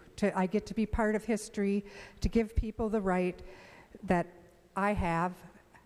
I will celebrate my 32nd wedding anniversary next month, and I am so grateful for that, and I hope that this brings a lot of happiness like that to a lot of people who haven't had that opportunity up until now, at least in the state of Minnesota.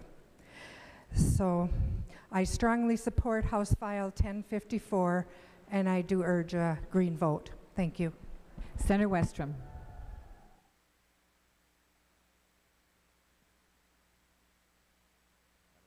Madam President, I've done a little research over the weekend. There's not too many of us that were here in 1997. What was significant in 1997? Before that, Madam President, members, our state statutes didn't define marriage between one man and one woman because they didn't have to. 1997, a couple of courts had started dealing with this issue, construing the Constitution of a state to say that it has to recognize marriage between same-sex couples. This legislature took a vote and passed legislation to write into law what had never been in question before in this state, because it didn't need to be. There's about 5 members in this Senate that supported that legislation to define marriage in our statute between one man and one woman.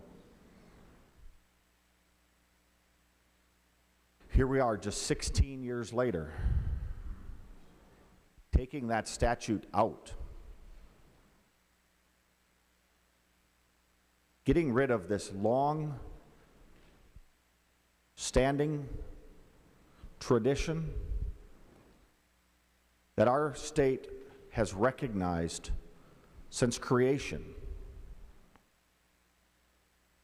that children need a dad and a mom, a male and a female.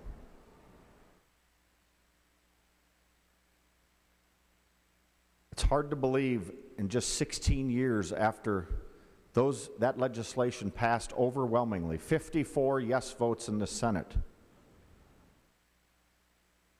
I believe it's Senator Limmer, Fischbach, Uyghur, Stumpf, and Metzen that were here then in the yes category.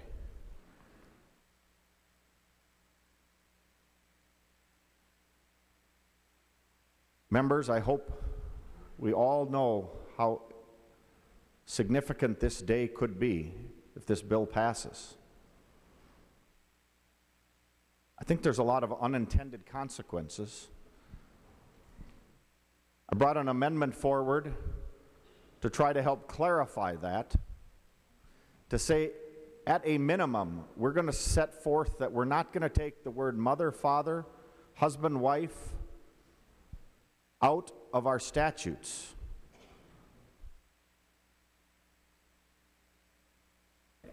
And the bill doesn't prescribe that.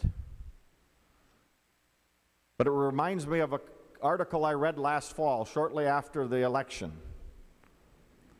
that in the country of France, they're going through the steps of taking mother and father out of their laws or statutes because of their embracement of same-sex marriage. So, members, this legislation, a vote to repeal what happened in 1997 by an overwhelming majority of Democrats and Republicans, is also a vote to go down that road of taking mother and father out of our recognition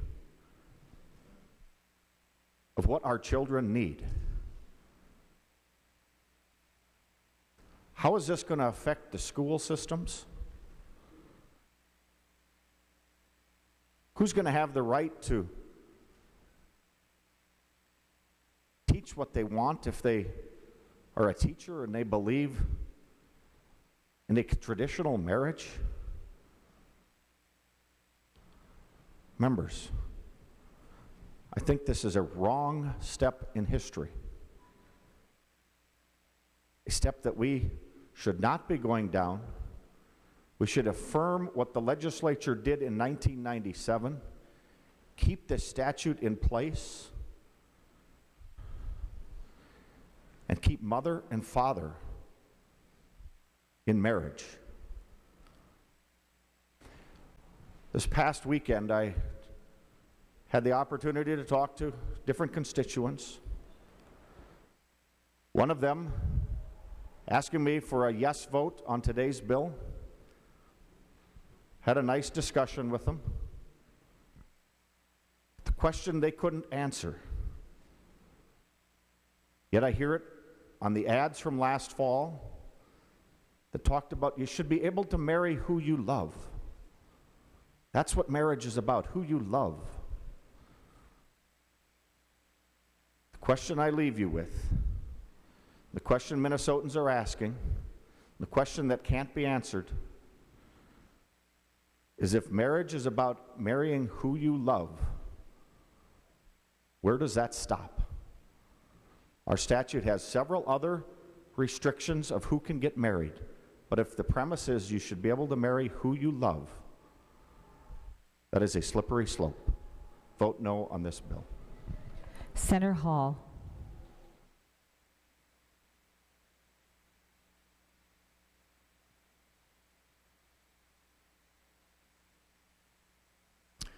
Thank you, Madam President. There's a lot of celebrating going on today, but there's also a lot of grieving going on today. Grieving because there are many people in this state that do not believe that this is the right thing to do. I sometimes call this the divine tension. Our Constitution has protections for religious freedom, not to protect the government from religion. I have 6 key points I'd like to state. First off, marriage exists to bring a man and a woman together as husband and wife, to be the father and mother to any children their union produces. Second, marriage is based on truth that men and women are complementary. The biological fact that reproduction depends on a man and a woman, and the reality that children need both a father and a mother. Which one would you not have wanted? Marriage is society's least restrictive means of ensuring the well-being of children. Marital breakdown weakens civil society. Government recognizes marriage because it benefits society in a way that no other relationship does. Government can treat people equally and with respect, and respect their liberty without redefining marriage. Redefining marriage would further distance marriage from the needs of children and deny the importance of mothers and fathers. It'll weaken monogamy, exclusivity, and permanency, the norms to which marriage in our society, and it'll threaten religious liberty. I know that, Madam President, you do not allow us to pray in the deity of Jesus or the Holy Spirit while we're up there, but I ask that the Holy Spirit be with all of us today in this capital around Minnesota during this vote. Today, we may be changing the course of freedom for our children and our grandchildren in Minnesota. We may be forced to not just listen to someone else's view, but accept and now legislate, and next, I believe, we will be forced to believe what we don't. I have been accused of attacking same-sex marriage because I disagree with the lifestyle. When has disagreeing become an attack? When did taking a stand against something you believe in become a personal attack? Freedom can only be free if we keep our moral compass. If we resolve to strengthen marriage instead of dismantling it. Without strong morals, that which we believe is right or wrong, we lose our freedoms. Redefining marriage, which has many restrictions. You can't get married if you're under 18 without parents' permission. Only 2 people can get married, not 3 or more, is opening that Pandora's box. If you think marriage the way it is now is discriminating, why not add another group?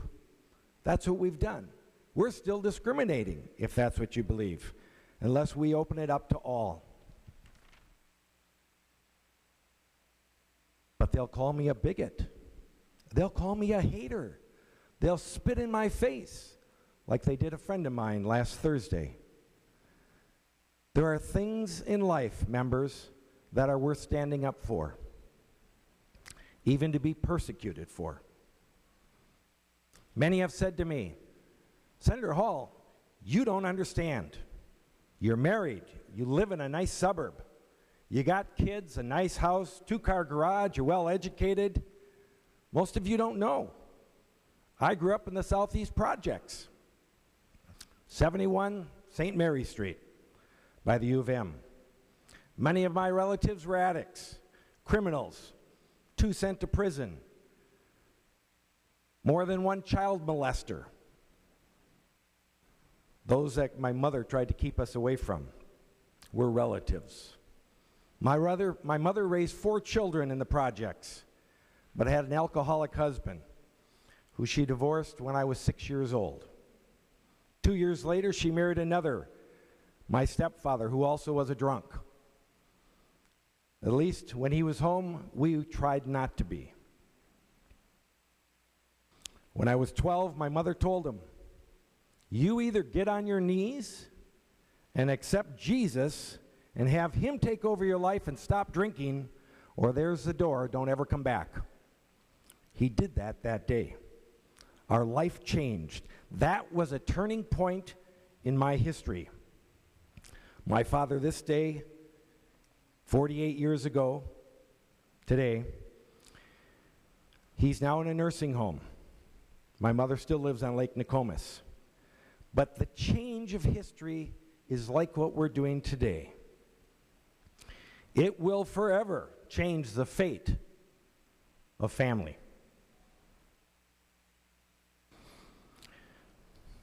I have family members on both sides of this issue. All of us are not perfect. All of us carry baggage from the past in our families. All have sinned. All have faults. I certainly do. I sin every day. This is not about that. It's about what's good for children. The children here in Minnesota. It's about making the right choice for our children's future. The question is, are homosexual marriages good for our children? Are we as members in this chamber going to change the course of history as to what the adults, we, the caretakers, or public policies holders, leaders of Minnesota, what we think is right for children. Back to marriage. Marriage is about giving, not taking. It's about being willing to serve another, giving your affection to no other. And spiritually, marriage is about two becoming one in God's eyes. A civil union is having a contract to protect yourself from the other that may take advantage of you, and legally securing the government or civil benefits that have been reserved for marriage. There are consequences to everything. There will be unintended, and I believe intended consequences. Members, God has written His word on your hearts. Don't legislate what you think personally is wrong. Choose life and life abundantly. Dismantling marriage will bring hurt, shame, confrontation, and more indoctrination. Forcing others to give you your rights will never end well. It won't give you the recognition you desire. That which is right can easily be seen by all. Let me say that again. That which is right can easily be seen by all. Is this easy for you? Most people know this is not right. You asked for this job, members, when you ran for office. Leading is not easy. Are you still looking for an excuse to vote for it? I'm not giving you that today. I'm here to affirm true beliefs that come from your relationship to your Creator. Do you really want what Europe has? They're on the verge of civil disaster. Some have said, but don't you want to be on the right side of history? The truth is, I'm more concerned about being on the right side of eternity. In conclusion, let me say this. My desire today is to bring more peace, more justice to all of Minnesota. I purpose that we vote no on this bill, and that we purpose a more loving document that will bring more clearly and more distinctly allow the freedom of which both communities would desire. Don't fool yourself today and think voting yes on this bill ends the conversation. The great people of Minnesota deserve better than this. This document will bring civil disobedience. This document will split our schools, our churches, our towns, our counties, our state. It will hurt businesses and confuse children. More than any single issue has ever done since the Civil War. This bill needs to be crafted in such a way that it will not push civil rights back 50 years, but bring our communities together. Please think about the devastating repercussions this vote will have on our communities. We must not pass this bill. Rather, we must take one more time to craft a truly bipartisan bill that respects the values of all Minnesotans, and where no one feels they're being shoved into an unwanted world. No one feels their religious liberties are being taken away. Members, today, you must choose who you will serve. May God help us. Senator Carlson. Senator Bach. Madam President, just a point of order. State your point. There are pictures being taken in the Senate chamber, and just want to make everybody aware that's in the Senate chamber today that is prohibited under the Senate rules. Only people allowed to take pictures are the Senate photographers. Point of order is well taken. Senator Carlson. Thank you, Madam President and members. I want to tell you of a journey for me to this day in this place. A half century ago, I was in high school. I didn't even know what a gay person was. We were in a rural community, and that's Rosemount, south of town here. Sure, there were friends, acquaintances, and classmates who seemed just a little bit different. Sometimes these schoolmates were shunned, teased, even bullied. And I have to admit that I may have been more apt to be on the delivery side than I was on the receiving side. For the next number of years, I learned a lot of different things from different people, the diversity that I was involved with in my education, in my career, and with my wife's career as a teacher. It's the kind of things that we all experience, and we learn from it. Then about nine years ago, when I decided to run for office, I knocked on a door in Eagan. And a fellow came to the door. I identified myself and why I was at the door. Don is his name, asked me to step inside for a moment. He said he wanted to ask me a question. Meanwhile, Emily, his wife, was headed toward us. Now, Don and Emily are elderly people, and I have to pause for a second. Elderly people means anyone whom I think is older than me. So Don and Emily were standing there, and Don said, "I want to know your position on same-sex relationships." I panicked. I knew gay people. I didn't know much about gay people. I hadn't thought about same-sex relationships. But I did have a position that I thought should probably work with these folks, and they wouldn't kill me at the door. I said, I really don't care. I really don't care what people do in their private lives. Don responded that his brother had recently died and had been in a same-sex relationship for 40 years. Imagine the relief. This statement put me on the road to a new area of learning. A few months later, while waiting for my car to be washed by a high school group, I struck up a conversation with a woman who was waiting also for her car to be washed. In the course of our conversation, I asked Rebecca how she liked living in Eagan. She said she liked Eagan, but it's not very friendly to same-sex people. With this statement, I entered the on-ramp to the interstate of learning. This was new for me. Shortly after Rebecca, my neighbors Steve and Jim entered the lives of our extended family. Shortly after that, Kimberly and Rachel. After that, Nancy and Kathy. Then many other couples and singles who taught me that their love is really no different than the love that I have for my wife of 43 years, Gail. These friends changed me from an advocate to an activist.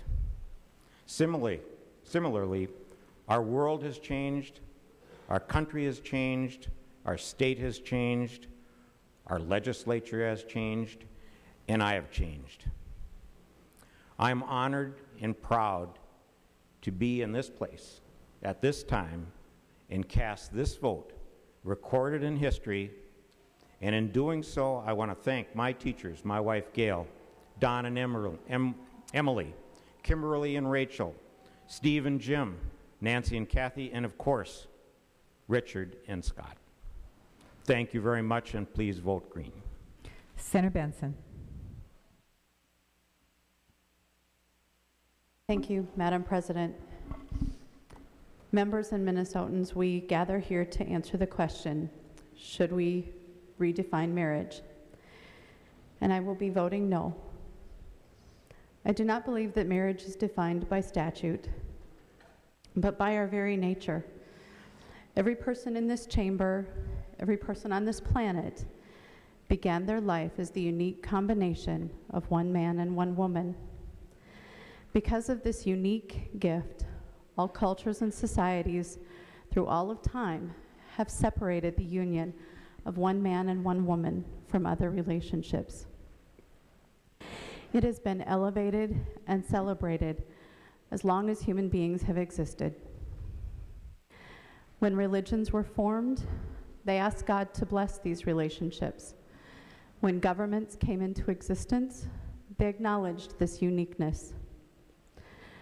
So as we go forward today, let's remember that before marriage was written in our statutes or in our Bible, it was written in our nature. And so while Minnesota statutes will change today, the foundational truth of this uniqueness will remain. Senator Franson. Thank you, Madam President. I stand here in support of this bill.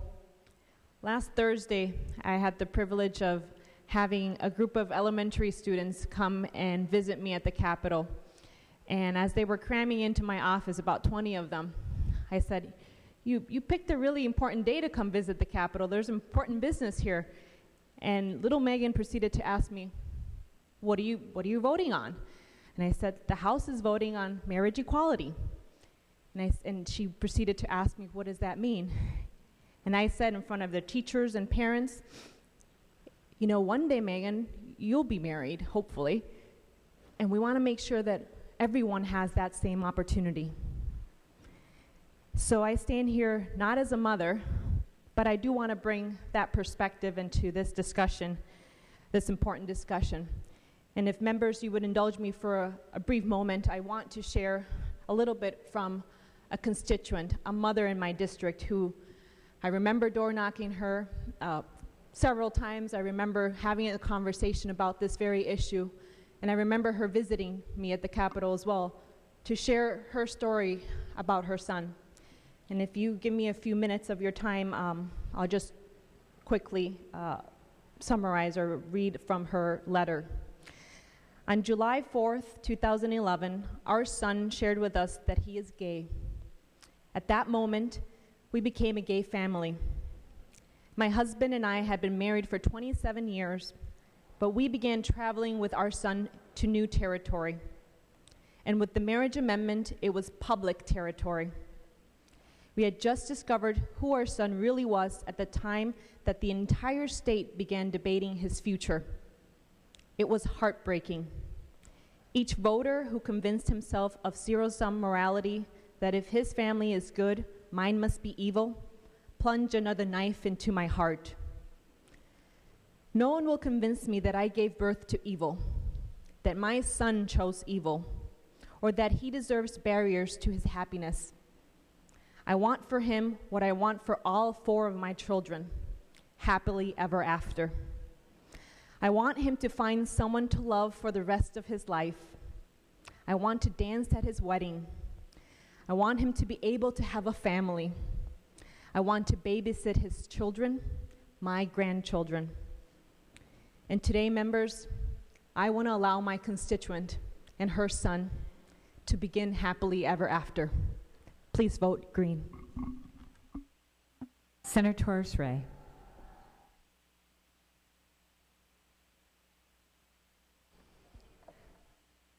Thank you, Madam President. I stand in strong support of this bill today. Senator Hall said that there are some things that are worth fighting for. Marriage equality is one of those things. And I am here to vote green, and I stand in support of that. And many people may ask why a Catholic immigrant woman feels so strong about this, and why is that I have been so vocal about this campaign, and why I stand in strong support. And I would like to share with you one of the many reasons for why I stand in strong support of this bill. Those reasons are my neighbors. Lesbian women who became parents with me about 20 years ago. And together we raised our families, we helped each other, we loved each other, we took care of our children. And when I decided to run for the Senate, after years of working on campaigns about immigration and justice and equality, somebody came to me and said, how come a Catholic immigrant is going to make a commitment to marriage equality, would you make a commitment to marriage equality? Would you make a public commitment to marriage equality? And I look at my friend Terry and my friend Mary, and I said, absolutely, I will. And then I began this journey in a very different way, in a very political way. It was commitment to justice and equality before then, and after I made that commitment to them, it was a commitment to them. And my commitment to work on their behalf here, and on behalf of all issues that I consider to be fair and just. And I hope I get invited to the wedding now. I hope we vote green. I hope I'm able to celebrate their relationship. I hope I see their grandchildren having children. And I hope we continue on this journey of loving our kids, loving our partners together. So it's because of my faith, it's because of my background that I make a commitment to this issue. And for the first time, I would like members to say this in Spanish.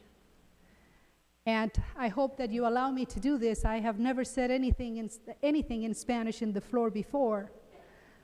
But the reason this is important is because many people believe that we can choose the issues that we work for when it comes to equality and justice. That I can be working for immigration reform, but I don't have to work for this.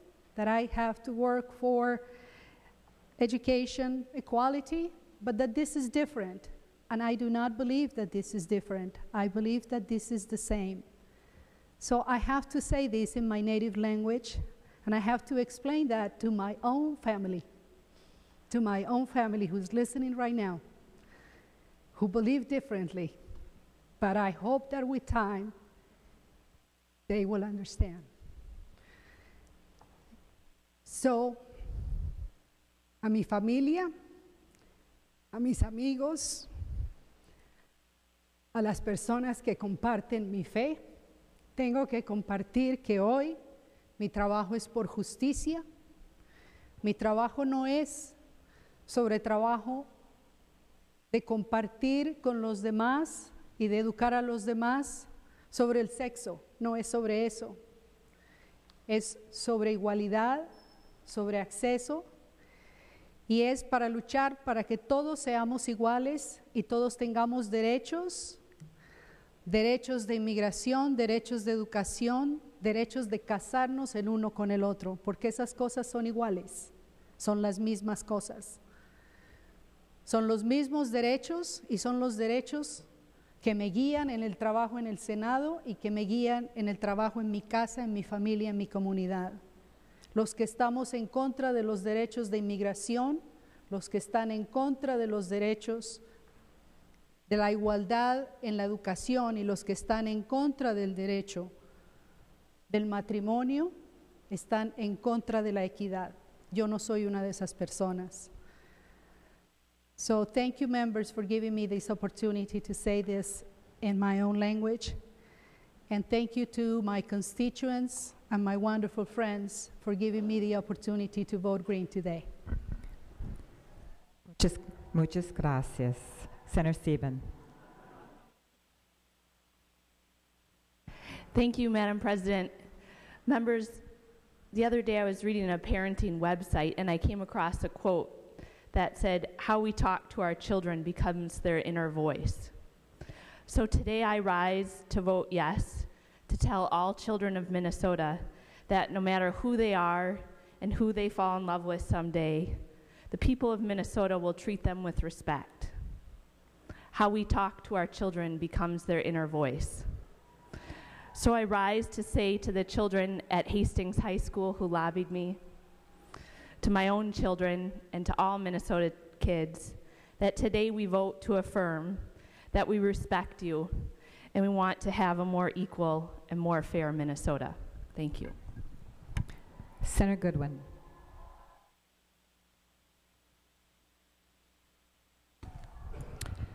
Thank you, Madam President.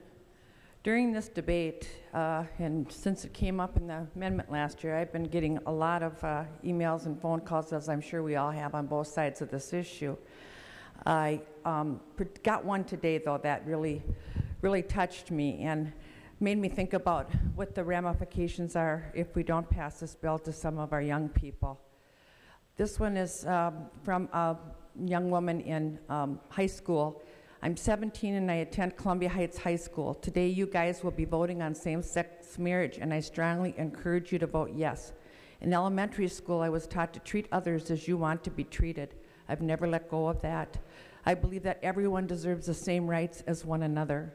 I like women, so one day I'd like to get married in my home state, but my future is in your hands. I can't stress it enough. No freedom till we're equal. I'm not out yet, but having to hide yourself every day from your friends and family is one of the hardest things I've ever had to do.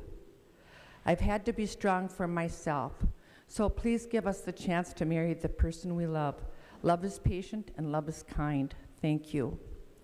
As I thought about what this young woman must be going through, I thought about what Senator Dibble and others have told us about the suicide rate among young people that are either afraid to come out to their families or afraid to come out to their friends, and how we can prevent that today.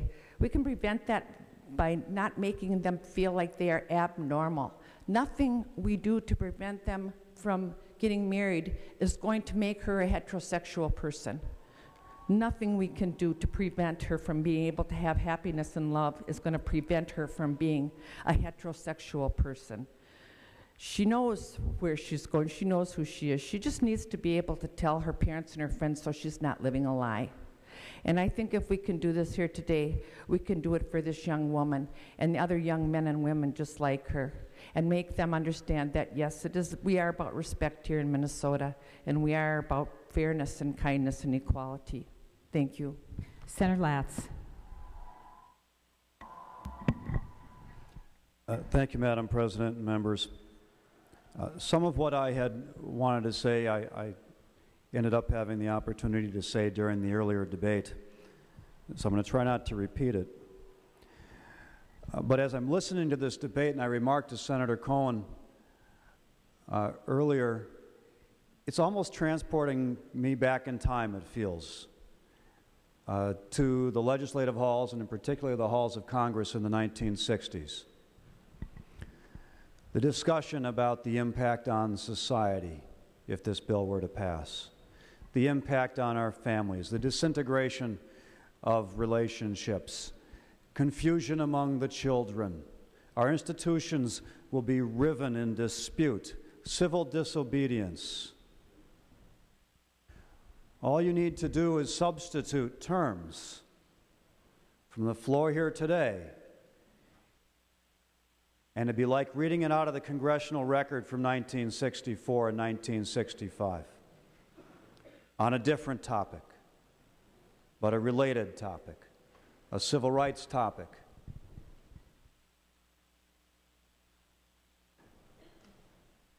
Members, I wasn't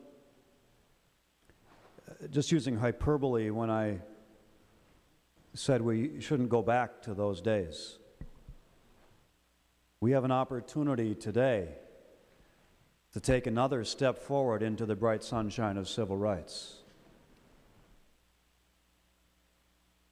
And whatever we do today, if we pass this bill, it will not affect my marriage.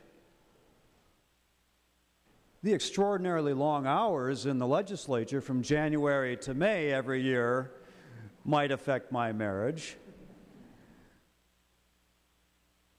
But a same-sex couple next door that gets married is not going to affect my marriage one little bit. And it won't affect my kids. And when my daughter says that her friend has two mommies, and we see them at the birthday parties, she doesn't say it with animosity. She doesn't know any differently. As Senator Sieben said, the language that we use today becomes the inner voice of our children. My daughter will grow up thinking that this is the way it has always been. And she'll read in the history books someday about how it was before, just like we read in the history books how it was at the turn of the century, as Senator Reinhardt talked about, when the issue was gender and voting rights for women, and how it was in the 60s when we were talking about voting rights and civil rights for people of color, and in the 90s when President Bush passed the Americans with Disabilities Act.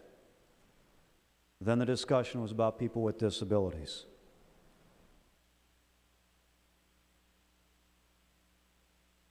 Members, God made gays.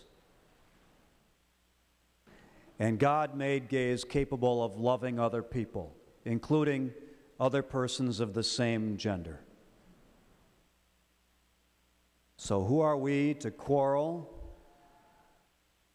with God's intentions?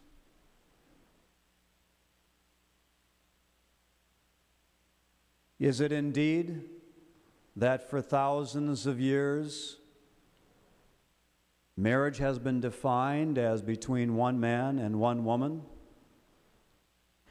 As I recall my biblical history, Abraham had more than one wife. Jacob had more than one wife. Solomon had 1,000 wives. Times change. Perceptions of what's acceptable in society change. There are even places in the United States where, within certain religious faiths, it is still acceptable for one man to be married to more than one wife. Members, we've talked a little bit about the separation of church and state. We've had some of these discussions on the Senate floor before that I have participated in. It's an issue of some personal concern of mine. And I have served on the Civil Rights Committee of the Anti-Defamation League, and I have analyzed these issues over time and in my personal life. Members, the separation of church and state is for the protection of each, for the protection of religion against the intrusion of the state, as well as the protection of the state from being overridden by religiosity of those who would impose their own legitimately held and personally strong beliefs upon the rest of us. Such, I submit to you, is one of the conceptions of marriage that is presently imbued in our statutory law. But it need not always be so. We have the capacity in a democracy to collectively make this kind of a change, and we have seen how that has informed decisions in various ways around the country. I believe that if we pass this law today and it's signed into law, that we will become the 12th state in the nation to do this.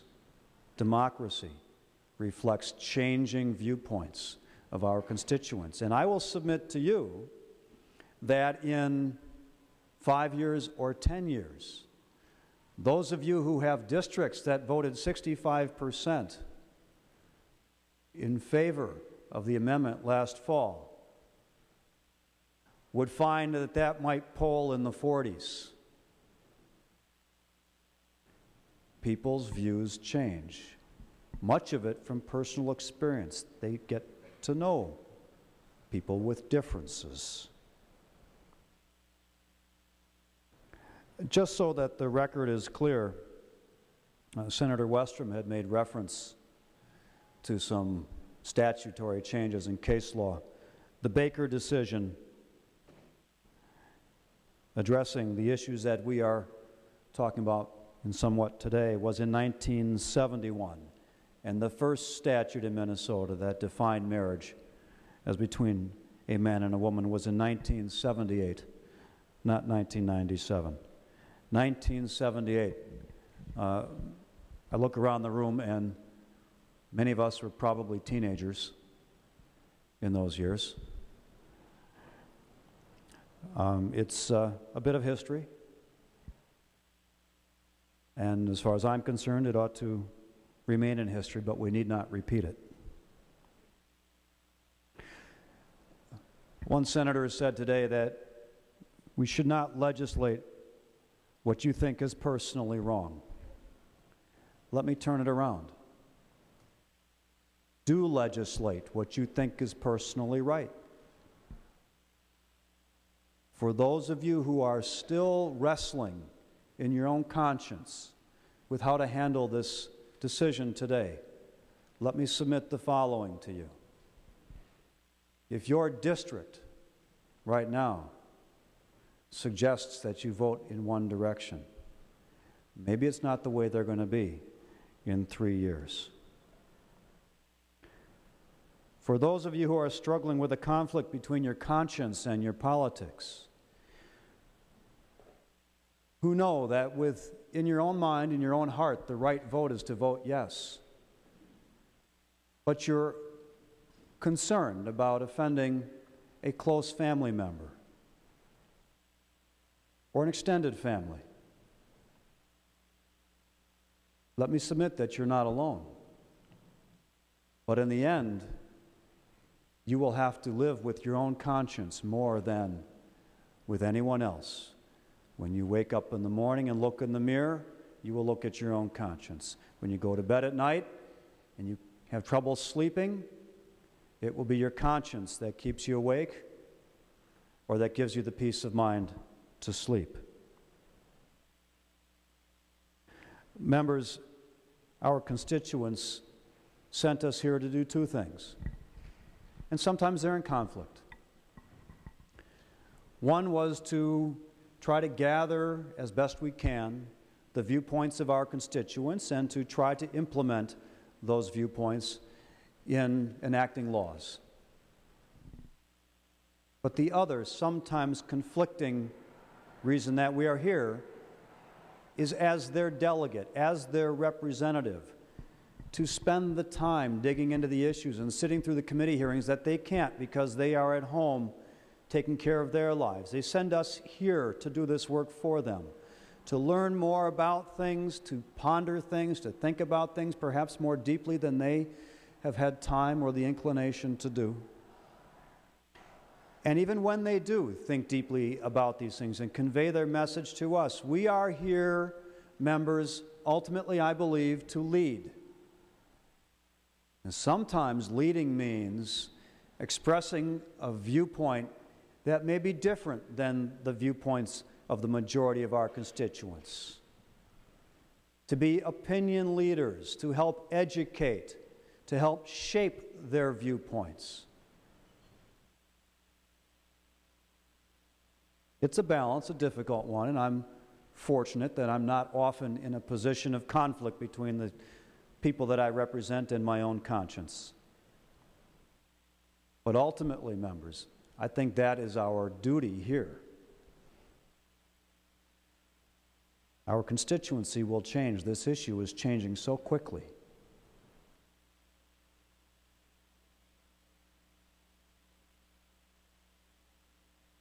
Members, in my humble judgment,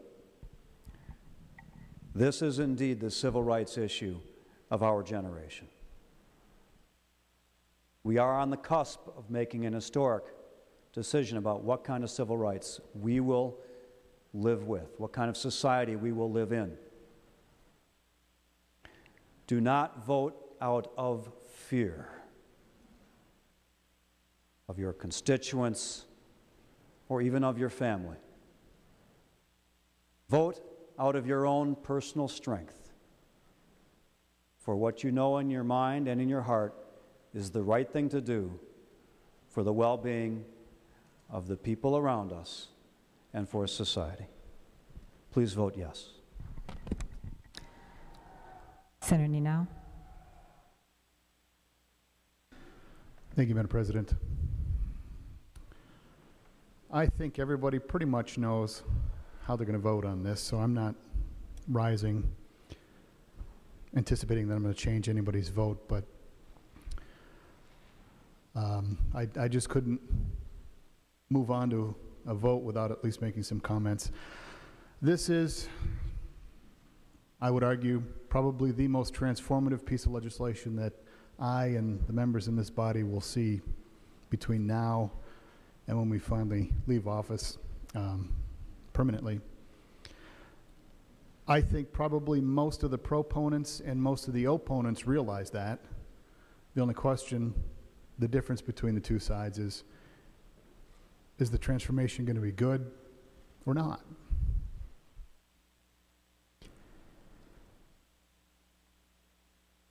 And therein lay the crux of the debate and the divide in the state of Minnesota.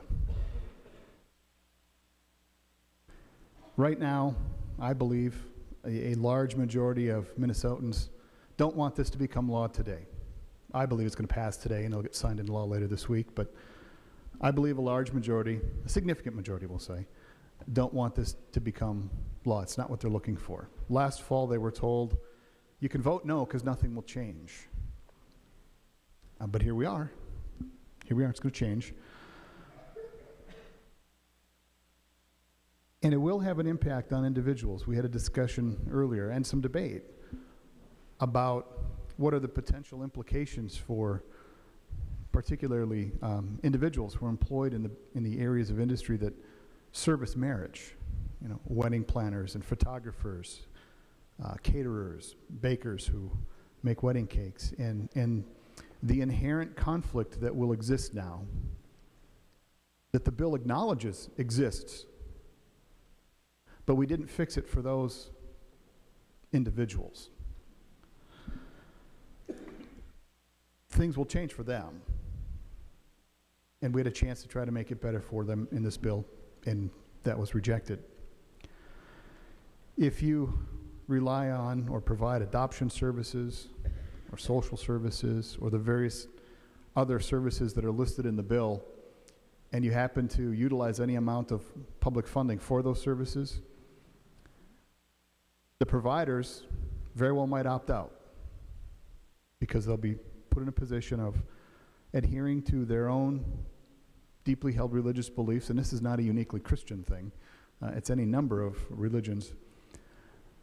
They'll be put in the rock and hard place between adhering to their own religious code or violating that and continuing to provide needed services to the public. And I know at least out in, I believe it was Massachusetts, and I believe it was a Catholic church, simply got out of the adoption business because they were forced with that choice. Their law is a little different situation, but it's a similar conundrum. And they just got out of the business because they couldn't and wouldn't violate their own religious code. We could stay here all day and debate the merits and demerits of legalizing same-sex marriage or keeping it still not legal. But that aspect of this particular bill, that unique concern in this particular bill, I would hope we can all agree is problematic. And I hope that we can come back, assuming this becomes law, and address that in the future. Okay, members, we're moving in. Senator Johnson. Madam President and members, Senator Nenow, when you said, will the transformation be good or not, is really the question that we are all contemplating today. And I want to say, look back over 300 years. In 1660, the colony of Maryland passed a law that said there could be no interracial marriages.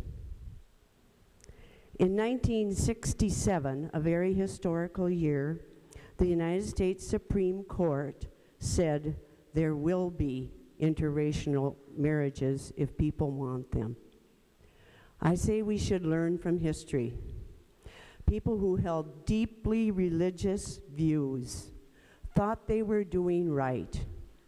And I don't blame anyone for that, because I came from and have lived in a family with strong religious views all of my life.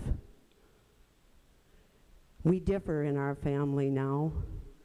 When I was young, I couldn't disagree. I thought I would go to hell if I didn't go to church on Sunday. I'm a very strong Roman Catholic. My nephew is the Bishop of Wichita and is going to be an Archbishop in Dubuque. You don't get those places without being conservative, and he is. We respect him, we love him. But on the other hand, my family respects me and loves me. And I have been divorced, which is against our Catholic religion. It used to be you were excommunicated from our church if you got divorced. And, of course, I'm now married to my wonderful husband, Richard Jefferson. That would not have been able to be before 1967.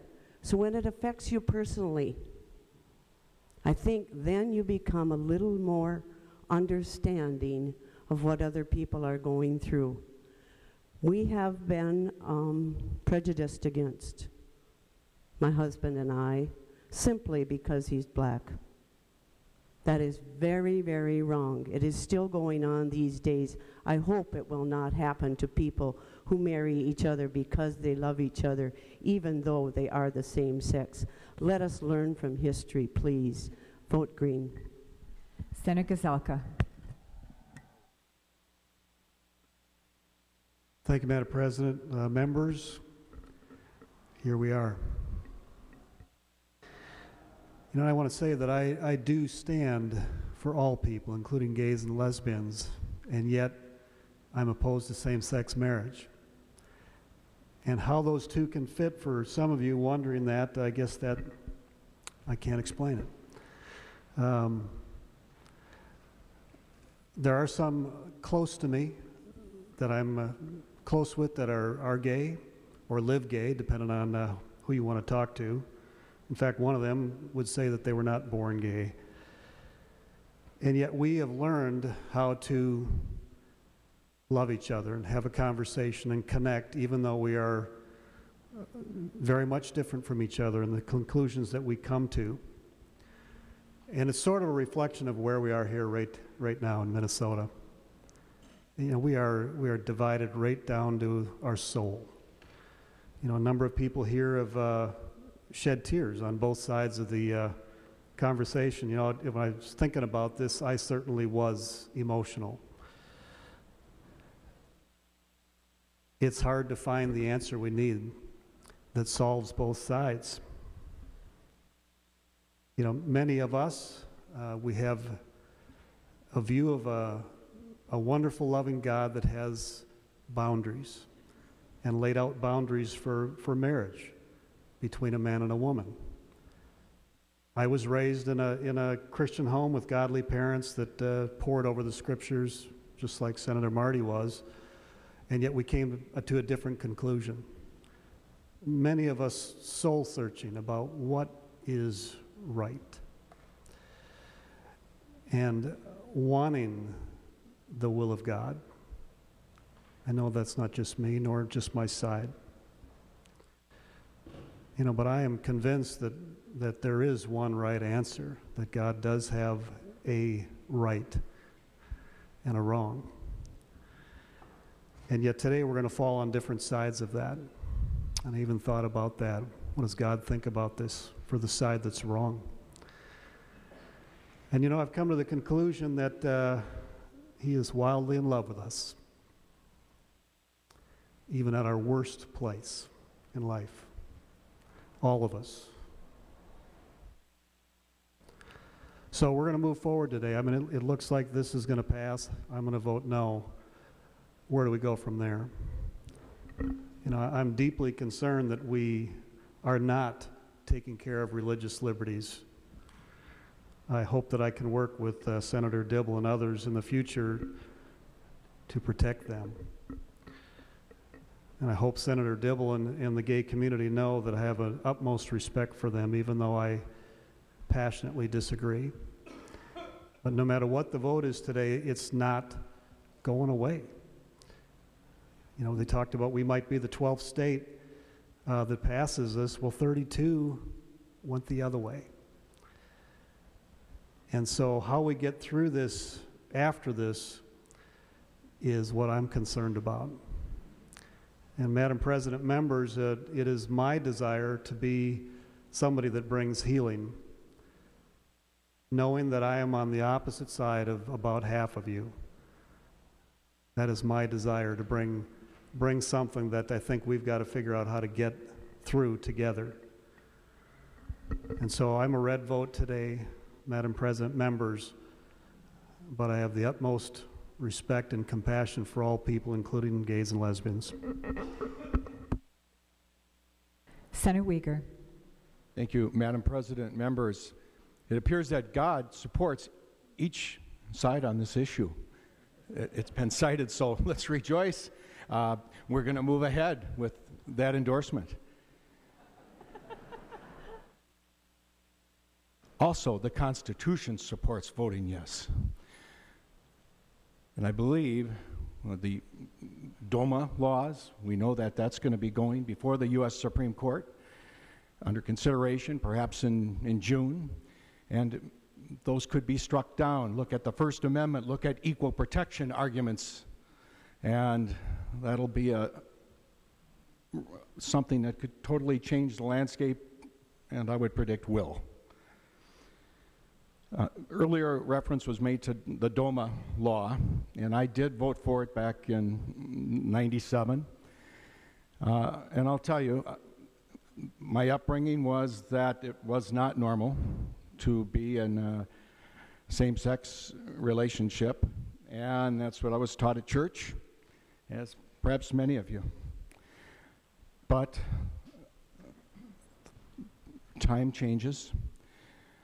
I want to say I believe the amendment that went on the ballot fired the passion, just a seed of change in terms of the activism in this state to stand up for social justice. And that backfired for those that thought it would be cemented in the Constitution, and I think history will write it that way. When we look at our constituents who are divided, admittedly, ultimately we do what's right. And obviously I've been looking above as well, but looking just a little bit higher. I don't know how often you study the murals here, but there's 4 women. And Cass Gilbert, we thank that overall themes that we've set in this. But the 4 women in the corners, they're traditional symbols of courage, freedom, justice, and equality. And that's why we need to vote orange, vote green. Members, we're moving now into the final wrap-up speeches. Senator Cohen.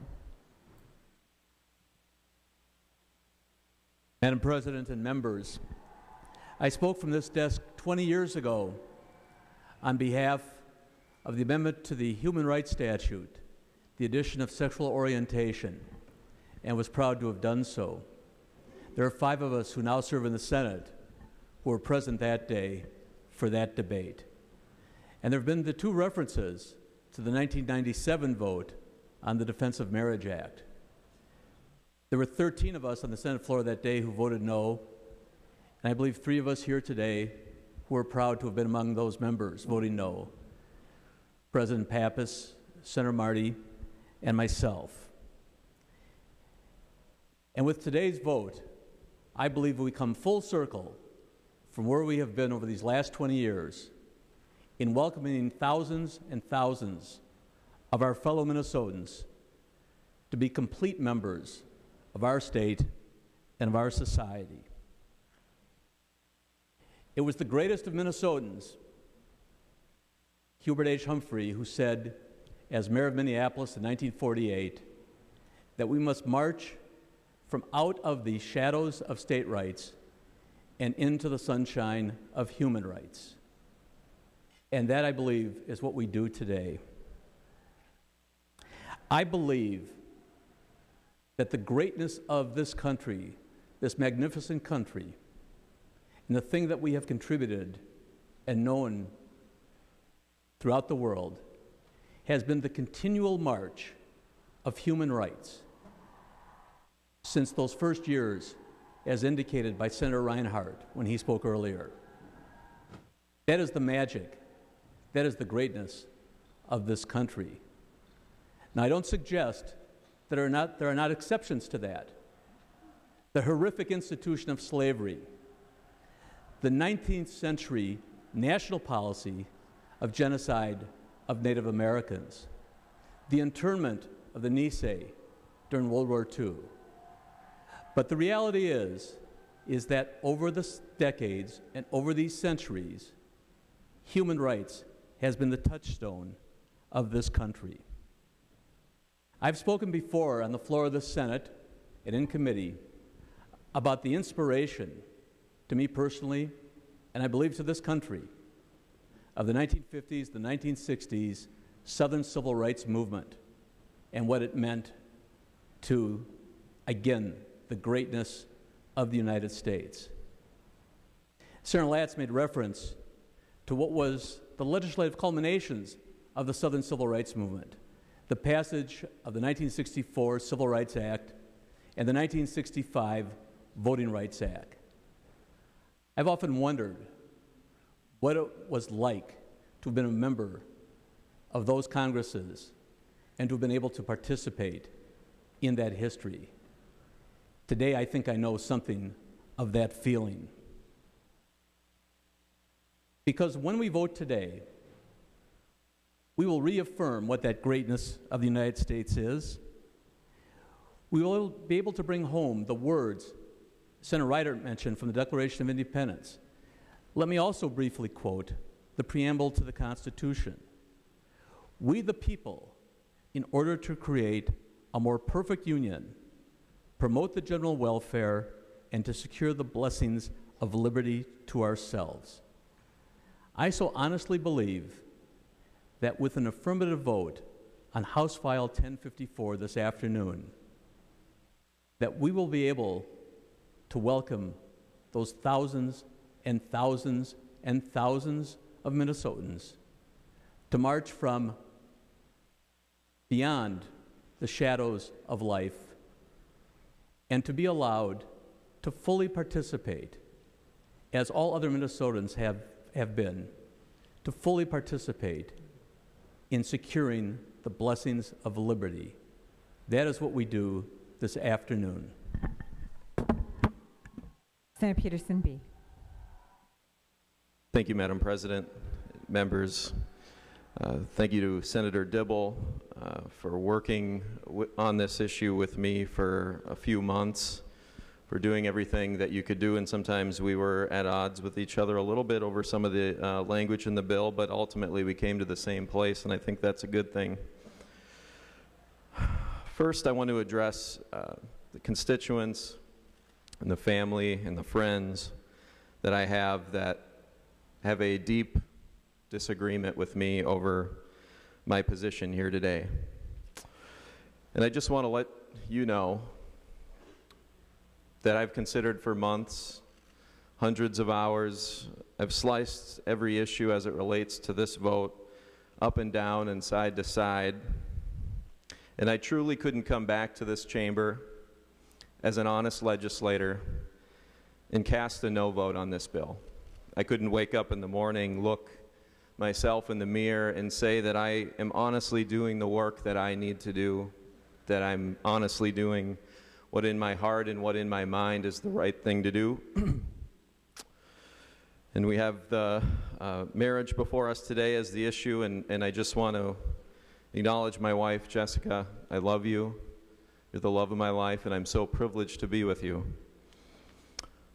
And to my kids, Cash and Paisley, they're 2 and 1, so they don't quite understand exactly what's going on here today. And regardless of whether you one day agree with my position on this issue, I just want to say that in all things related to your faith, to your freedom, to your family, be bold and be courageous, and you'll never regret a day in your life. I come here today to talk really about what I believe is an honest philosophical disagreement between the two sides. And I would just like to rebuke, and I know this language hasn't been used on the floor, anyone who suggests that someone for having that honest philosophical disagreement is a bigot or is a hateful individual. That is not only offensive, it's absurd, and many of the people whom I care for, who I love, and who I would die for are not those things. Today, my starting point, or at least a few months ago when I went down this road, I tried to start at the ground floor level when considering this issue. And as with many other issues, I start with the fact that we as citizens of this country and of this state live, and we are blessed to live, with the presumption of liberty. In other words, we are free to act as we wish, so long as it does not infringe upon the rights of others, and that where we are restricted from doing so, the burden of proof is on government to prove why we should not be free. So in this case, I think that's an important starting point. The burden of proof is not on the individual who seeks to be treated equally under the law. The burden of proof is on us in this body to prove why they should not be treated equally under the law. And I think foundationally, and as it relates to the Constitution, the center of this argument is truly the 14th Amendment and the equal protection under the law that is guaranteed in that. It's an argument that we haven't really debated here on the floor, and quite frankly, I was hoping that we would. It's an argument that I believe as policymakers, if we are suggesting that people ought not be treated equally under the law, we have an obligation to say why not. The thing being discussed here is not a right to civil privileges, but really a right to that 14th Amendment, to that equal protection under the law. You know, one of the rebuttals that is used in this issue is that the 14th Amendment cannot be considered because the orientation in this case is not an immutable fact, or that it's a choice. And I won't get into that debate here today. I don't believe that it necessarily is a choice. But as I was looking back at the history of our nation and the founding of our country and the founders of our country, you'll find that one of the oldest protected classes in our nation is the freedom of religion, freedom of people to practice their religion as they saw fit. In fact, it predates the Articles of Confederation. It went back and forth in the Maryland Compact and other local colonial legal decisions and parliamentary decisions. And one of the great advocates of freedom of religion was Thomas Jefferson, and to a lesser extent, James Madison. And what's important about that is that as a huge fan of Thomas Jefferson, my favorite founder, even Thomas Jefferson recognized that even with something that is clearly a choice, which is the practicing of your religion, there's nobody that would say that that is an immutable fact. Jefferson understood that religion was a critical part of the human fabric, that spirituality and one's guidance as it relates to their religion allows them to live freely. It often guides their relationships and their very path in life. And so, as it relates to sexual orientation and who one chooses to love, I would suggest to you that that is also deeply woven into their life. In the spirit of Jefferson's advocation for freedom of religion, that spending your life with the one that you love and being treated equally under the law is just as integral to the fabric of who we are. And nothing reminded me more clearly of this a month and a half ago in the Capitol. I ran into a couple, and they were here with their daughter. And it was a fairly run-of-the-mill conversation. They were here, they were advocating for marriage equality. And their daughter was here, and she didn't say anything, but she handed me a flower. And I don't know what it was about that situation, but I got emotional about it. Maybe it's because I have a little girl, my little girl Paisley, and I'm a softie for my sweetheart. And a rush of thoughts came into my head. What is she thinking right now? She's here in the halls of government advocating for the only two people she's ever known. And she's here advocating in 2013 for her parents to be treated just like her friends down the road or her cousins. How would I explain it to her?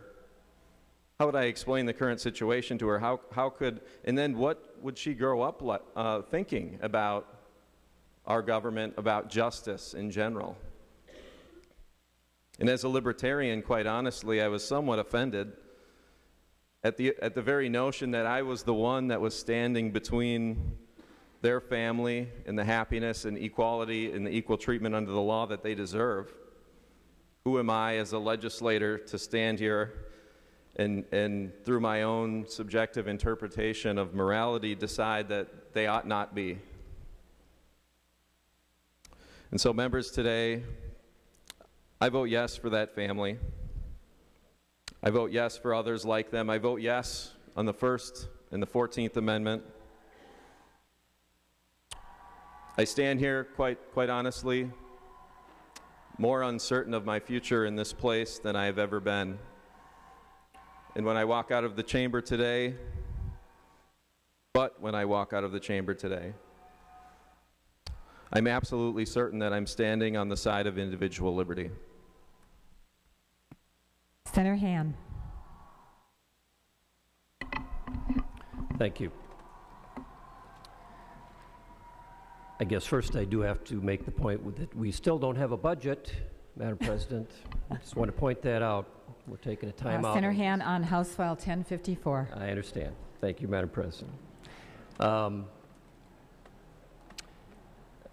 This is a bill that, first I would like to make a comment that actually has had pretty limited discussion, pretty limited debate. I know we had a long discussion over the election period about the constitutional amendment that this body put forward to affirm the current understanding of marriage. There was talk about we needed to have a conversation about whether we should change our law, but this bill actually got very limited hearing in the committee structure of this body. I think back to the stadium legislation that we had a couple of years ago and how many committees that we had that bill in and how much hearing time we had on that bill. And I think we all understand what a stadium is and we all understand what's the effect of that's going to be. And we had a lot of discussion about that and a lot of attempt to understand what the impact of that legislation was going to be and how it would affect us. And that was pretty contentious too. But actually there's been fairly limited opportunity for the effects of this bill to be debated, to be challenged in committee, to be alternatives to be offered. And it's been said this is a pretty divisive issue. I think that's fair. And I want to just ask for a minute, why is it divisive? And it's not about benefits. It's not about benefits. This legislation is not about the kind of benefits that we have and how they're allocated and how they're distributed. And if we want to do that differently than the way we currently do that, we can certainly talk about that and we can decide to do that and we can do all those things and we wouldn't have to redefine marriage to have that conversation or to do that allocation of benefits differently than what we do right now. And that's not why this is divisive. There are things about how we divide up benefits and how we allocate them that are troubling and difficult and problematic, but we deal with those things all the time. And I don't think that it's divisive because we got some people, some group of people that hates another group of people, and with all respect, it's not about discrimination or bigotry, and that there's some group of people that are discriminating and want to discriminate against one group and are bigoted, and then there's another group that are on the side of the angels and are opposed to bigotry and opposed to, we're all opposed to the idea of unfairly discriminating and being prejudicial against our fellow citizens. It's not about that, and I think, frankly, for those of us who differ on this issue, to be accused of those things is deeply, deeply offensive because it is untrue. And I think the people who accuse us of that know that.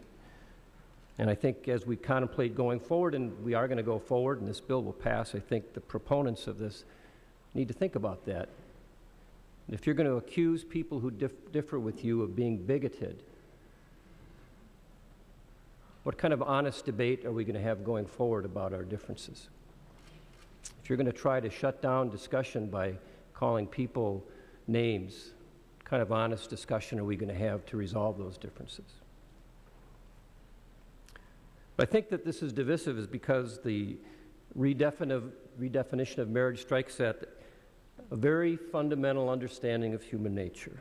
And it's an understanding over which this country and this state and people in this room are deeply, deeply divided. And on one side, there are those who believe that marriage reflects a natural order, the law of nature and nature's God, as Jefferson puts it. And he was, of course, referring to the natural law from which all our rights as human beings are derived. That we are endowed by our Creator with certain unalienable rights. And I think Jefferson understood, and our founders understood, there was this sort of natural order that we are part of, and our rights as human beings came from that order. And there are many who think that how we are created as human beings is a part of that order, and marriage is a natural outgrowth of that, and has been pointed out by others that marriage existed prior to law, prior to constitutions, and was adopted by and affirmed by government as a reflection of that. And so you have on one side people who understand marriage in that way. And that's pretty deep. And then you perhaps have on the other side those who think that marriage is really more of a social construct and can be changed by legislative majorities when it's convenient or when it may reflect changing and understandings of things, and can be done at any time. But I think if we do that, we may be given for the first time legislatures the power to do things that legislatures don't have the power to do, to change something that they really don't have the power to do. And these two views, these two different views of what marriage is, they admit of little compromise. And I think that's why this is so divisive and has been such a passionately debated issue over the years.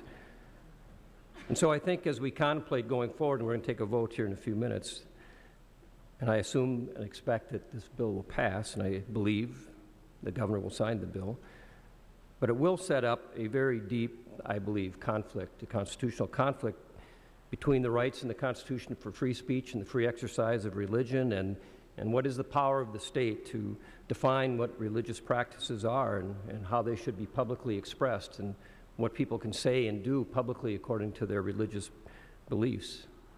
And these are not fringe beliefs or transient beliefs, but these are long-standing, long-held beliefs by millions of people in this state and across the country.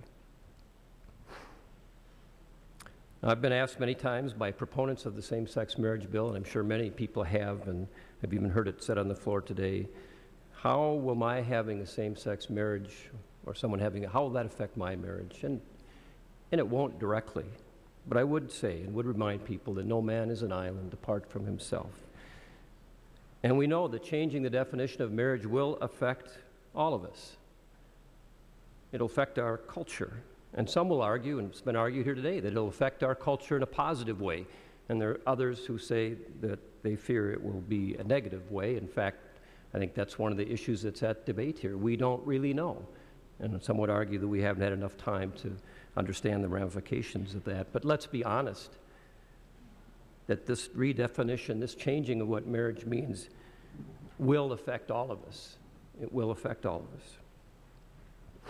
I believe the culture that affirms marriage as the unique relationship between one man and one woman is important to us all. It is uniquely the only institution that unites children with their biological mother and father. And so I'm going to vote no today to affirm the importance of that relationship. Senator Sanjum.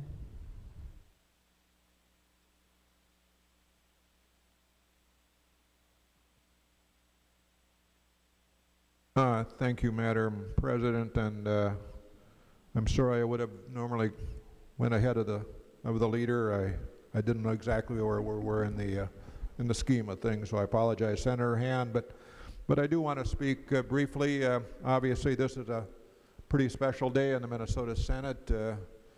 Take a look at the galleries. Take a look at staff is surrounding the back of the chamber. The cameras are across the balcony. The corridors are full. This is a pretty important day in the state of Minnesota. And it's a day, I think, for many of us, our heartstrings pull. And they pull pretty strong.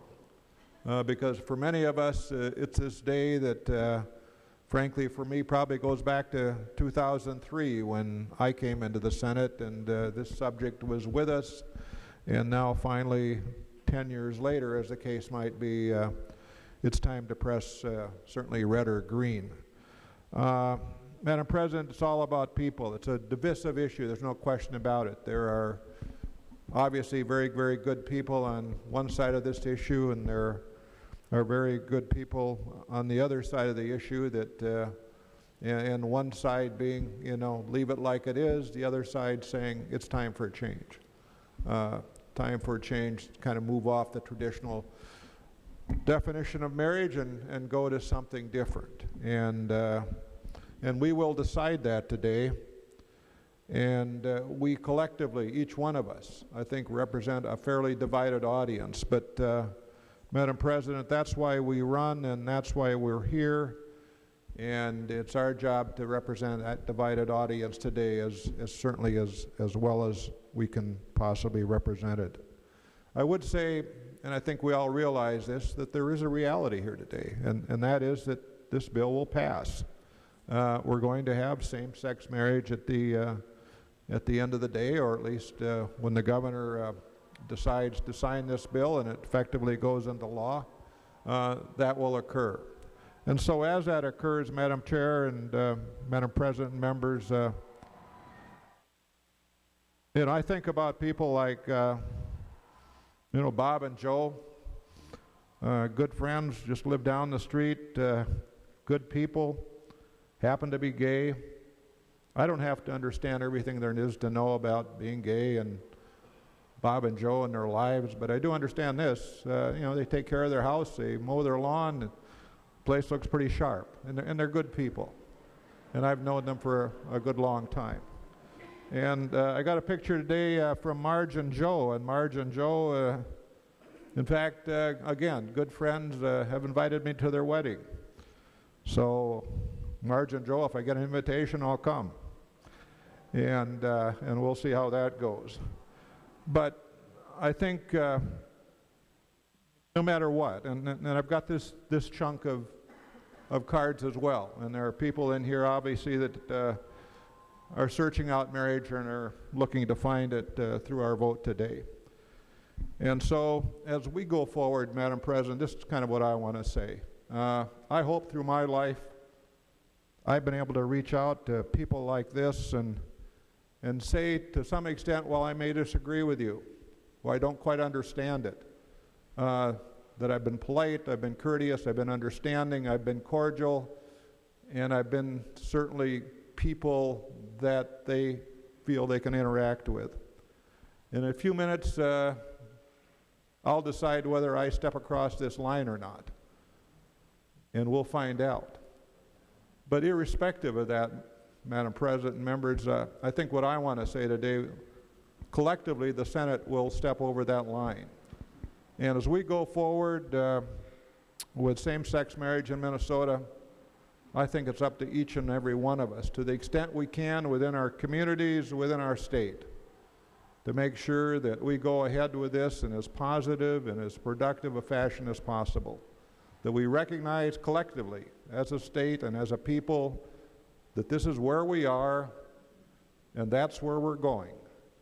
And as we go forward with a state, let's make sure that this state, irrespective of marriage laws, moves forward in the kind of fashion that we'd all expect it to do. Thank you, Madam President. Senator Dibble.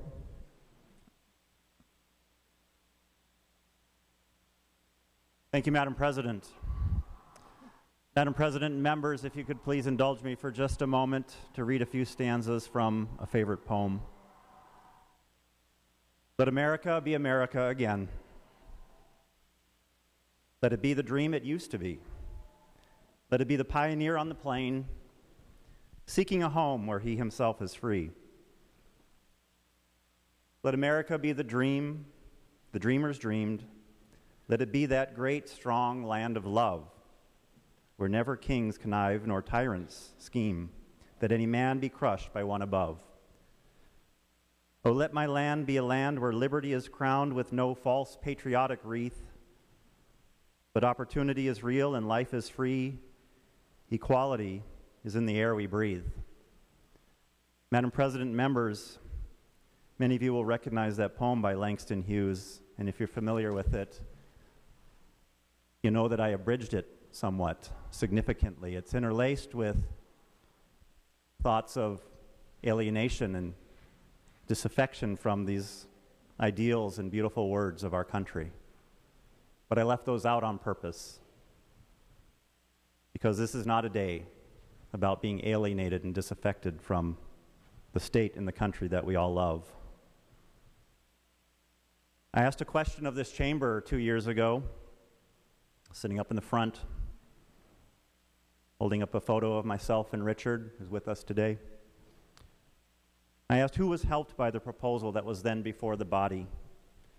And it was clear to me that it helped no one and it harmed many. And maybe this poem is a bit of a metaphor for what's true today, because that day I felt tremendous pain. I felt excluded. Friends that I had in this chamber saw fit to cut me out of my own state's constitution, myself and Richard. But my position didn't prevail, and so a conversation with Minnesotans was launched. So in an odd way, I'm kind of grateful, because we had an amazing conversation with Minnesotans. And we learned, like we always knew, that Minnesotans are good people. We learned that Minnesotans, when given a chance, understand the values that unite us are stronger than those that divide us, and they're so much more important. Madam President, I am proud to be a Minnesotan today. Today we have the power, the awesome, humbling power to make dreams come true. What do we dream of as kids growing up? What do we all dream of when we start our lives? A good life, a happy home, falling in love with someone, sharing that life, a loving family. And marriage says nothing. Marriage says family like nothing else. Well, I'm a lucky guy.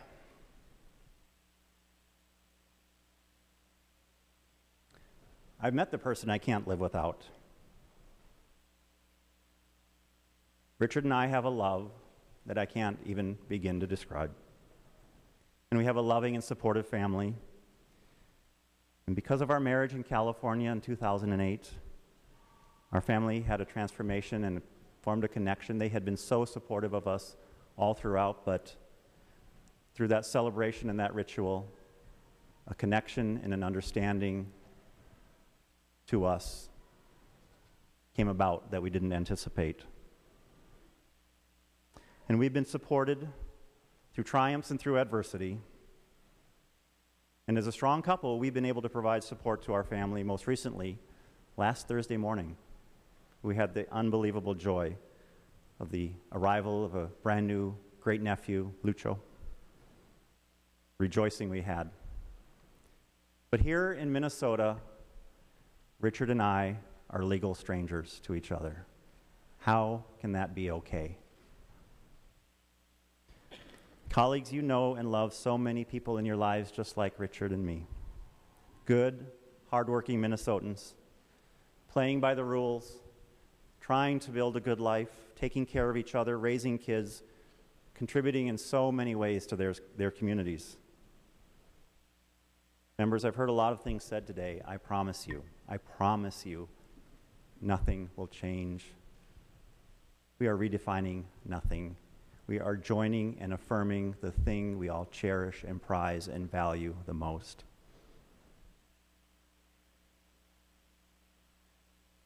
Except that for thousands of families, life will be better. That will change. We will be treating people fairly. And we will be removing the barriers they have had to the full joys life has to offer. And in so doing, we strengthen ourselves and we strengthen our democracy. There's no limit to love. No limit. It's not going to be all used up. It only expands. Madam President, members, we do this for ourselves, to be sure. We also do it in memory of the crusaders who passed before us. Our own president, late great President Alan Speer, and his partner June, who 20 years ago stood in this chamber and argued that the Human Rights Act be expanded to recognize him and his life and his ability to freely access the opportunities and prosperity that Minnesota has to offer. I was in the chamber that day. Then I got to go over to the House chamber and watch Karen Clark lead the effort in the House, the victorious effort in the House. And Jack Baker and Mike McConnell, 20 years ago, or more than 20 years ago, so 1970, tried to get married but were rebuffed by the courts and laws of our state. Or we have Doug Benson, his partner Dwayne. Doug stands at the top of the steps with the iPad saying marriage. They're here today too. And they're currently trying to pursue their rights in court, but after today they're not going to have to. Sharon Kowalski and Sharon Thompson, Minnesotans who over 20 years ago were torn apart in their moment of crisis, their darkest moment, darkest hour, torn apart from each other because of the laws of our state. Or my young friend Aaron and his fiancée Kevin, we're going to get married on August 1st, and they're here today. But members, think of the thousands of young people, or even those who aren't yet even born. They'll be raised in a Minnesota where they can grow up and fall in love, decide to share and build a life with that person, and the excitement they'll be able to have when they race home to tell mom and dad, or mom and mom, or dad and dad, that they're going to get married and they're going to have a wedding, and their families will celebrate and rejoice and agree to support them and hold them accountable as a couple and as a family. Members, we do this for the people we hear outside in the halls of this great hall, the People's Building, who are here on both sides. This is democracy, and they're here talking about their hopes. We hear them cheering. Their hopes and their dreams and their aspirations. We have an awesome responsibility, and it's very humbling to be inside this chamber right now. When I think about those young people who get to grow up in Minnesota and get married like that's the way it always was, I think now there is a legacy we can be proud of. Even after we are long gone from this chamber, our names have been forgotten, we will have left Minnesota a better place. That is really why we're here. That is our job. So members, please vote yes. Vote yes for freedom. Vote yes for family, for commitment, for responsibility, for dignity. Vote yes for love. Thank you, Madam President. Senator Bach. Thank you, Madam President. members of the state Senate, I expect when we came in this chamber today, we probably had a pretty good idea how we were going to vote and how this was going to turn out.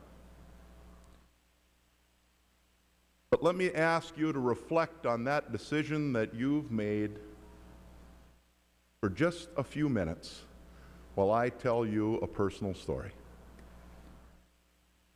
Many of you know that I had a pretty unique, almost remarkable childhood. In 1958, a group of Lutheran churches in northern Minnesota bought a private boys' camp on the lake that I live on today. And my dad became the camp director when I was 4 years old. And I hear people talk all the time about how they remember going to summer camp and the week that they had at summer camp when they were little. And many of you here probably remember that, or your kids certainly have talked about that. Well, heck, I lived there. So it was a pretty remarkable childhood. In 1962, my dad, who was the camp director, recruited a young college student from Concordia College. Grew up in Senator Tomassoni's district in a little town in northern Minnesota. He recruited him to be a camp counselor. He later went on to the seminary and became a Lutheran pastor. I called my mother this weekend to wish her a happy Mother's Day and to talk about Ray. She said, Ray was the best friend our family has ever had. She said, in 1966, when your little sister Sarah was born, hydrocephalic, Ray was there for our family. And in 1967, when she died at 11 months old, Ray was there for our family.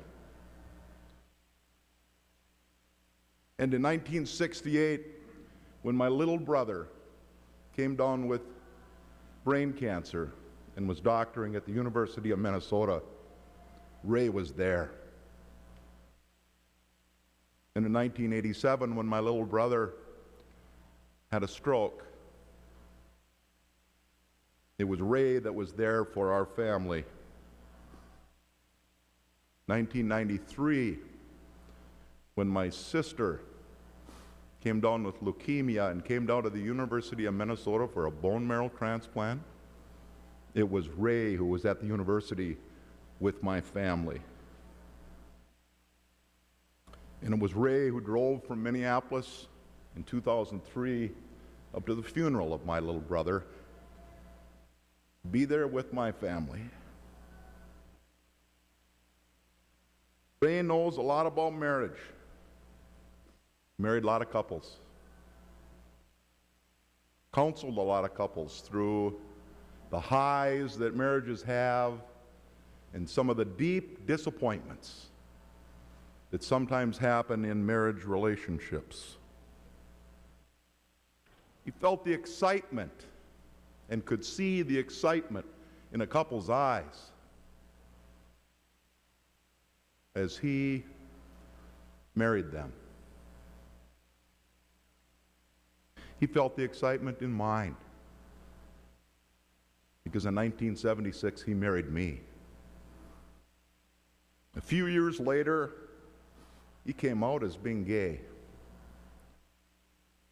And his employer in the church didn't treat him very well.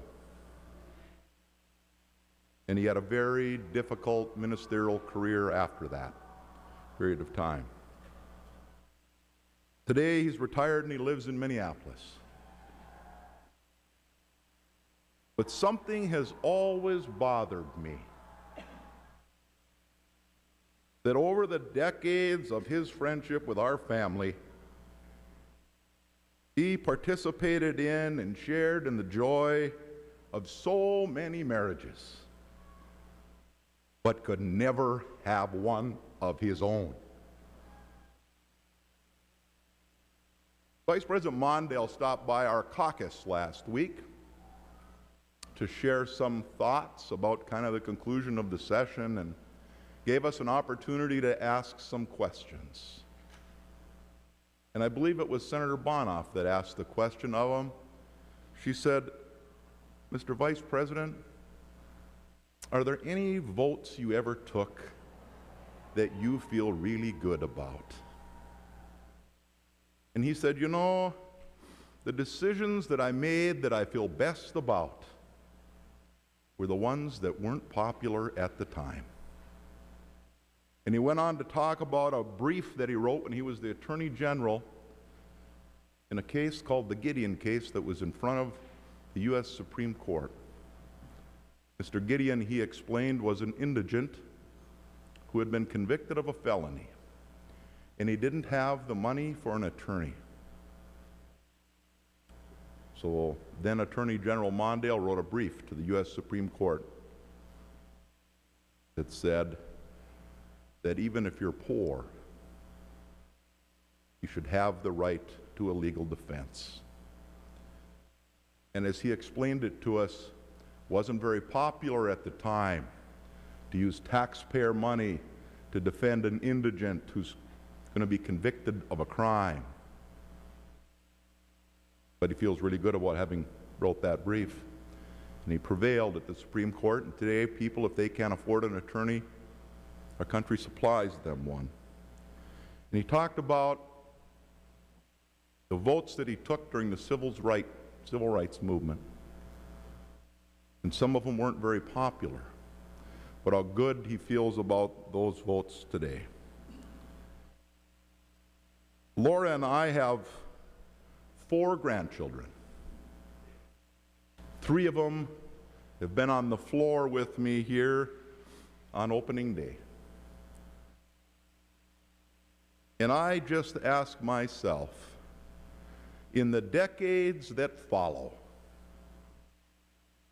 how are they going to feel about the decision that I made today? What kind of example am I going to have been? Will my vote today reflect what I learned growing up in that Bible camp, where I learned tolerance and acceptance, and I learned about diversity, and I learned about the golden rule of doing unto others? When the board opens up, members, just take a short pause. Think about how your kids or your grandkids in the decades to come, and feel about the kind of leadership that you provided to the state of Minnesota.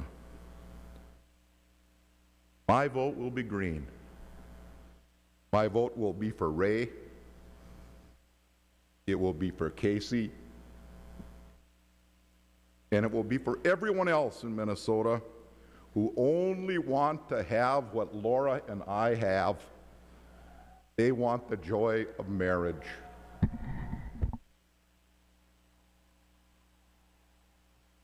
The Secretary will take the roll.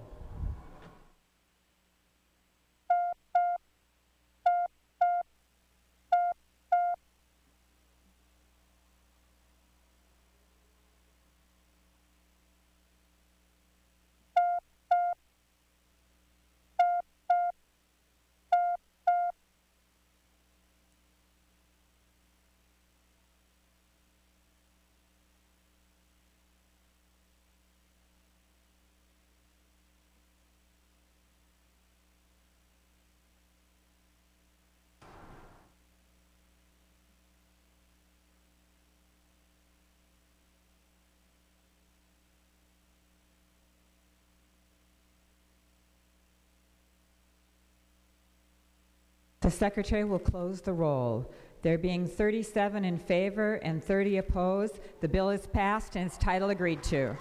Madam President, I move for a recess of the Senate. All those in favor of a recess say aye. Aye. Those opposed, nay. The Senate stands in recess. All right.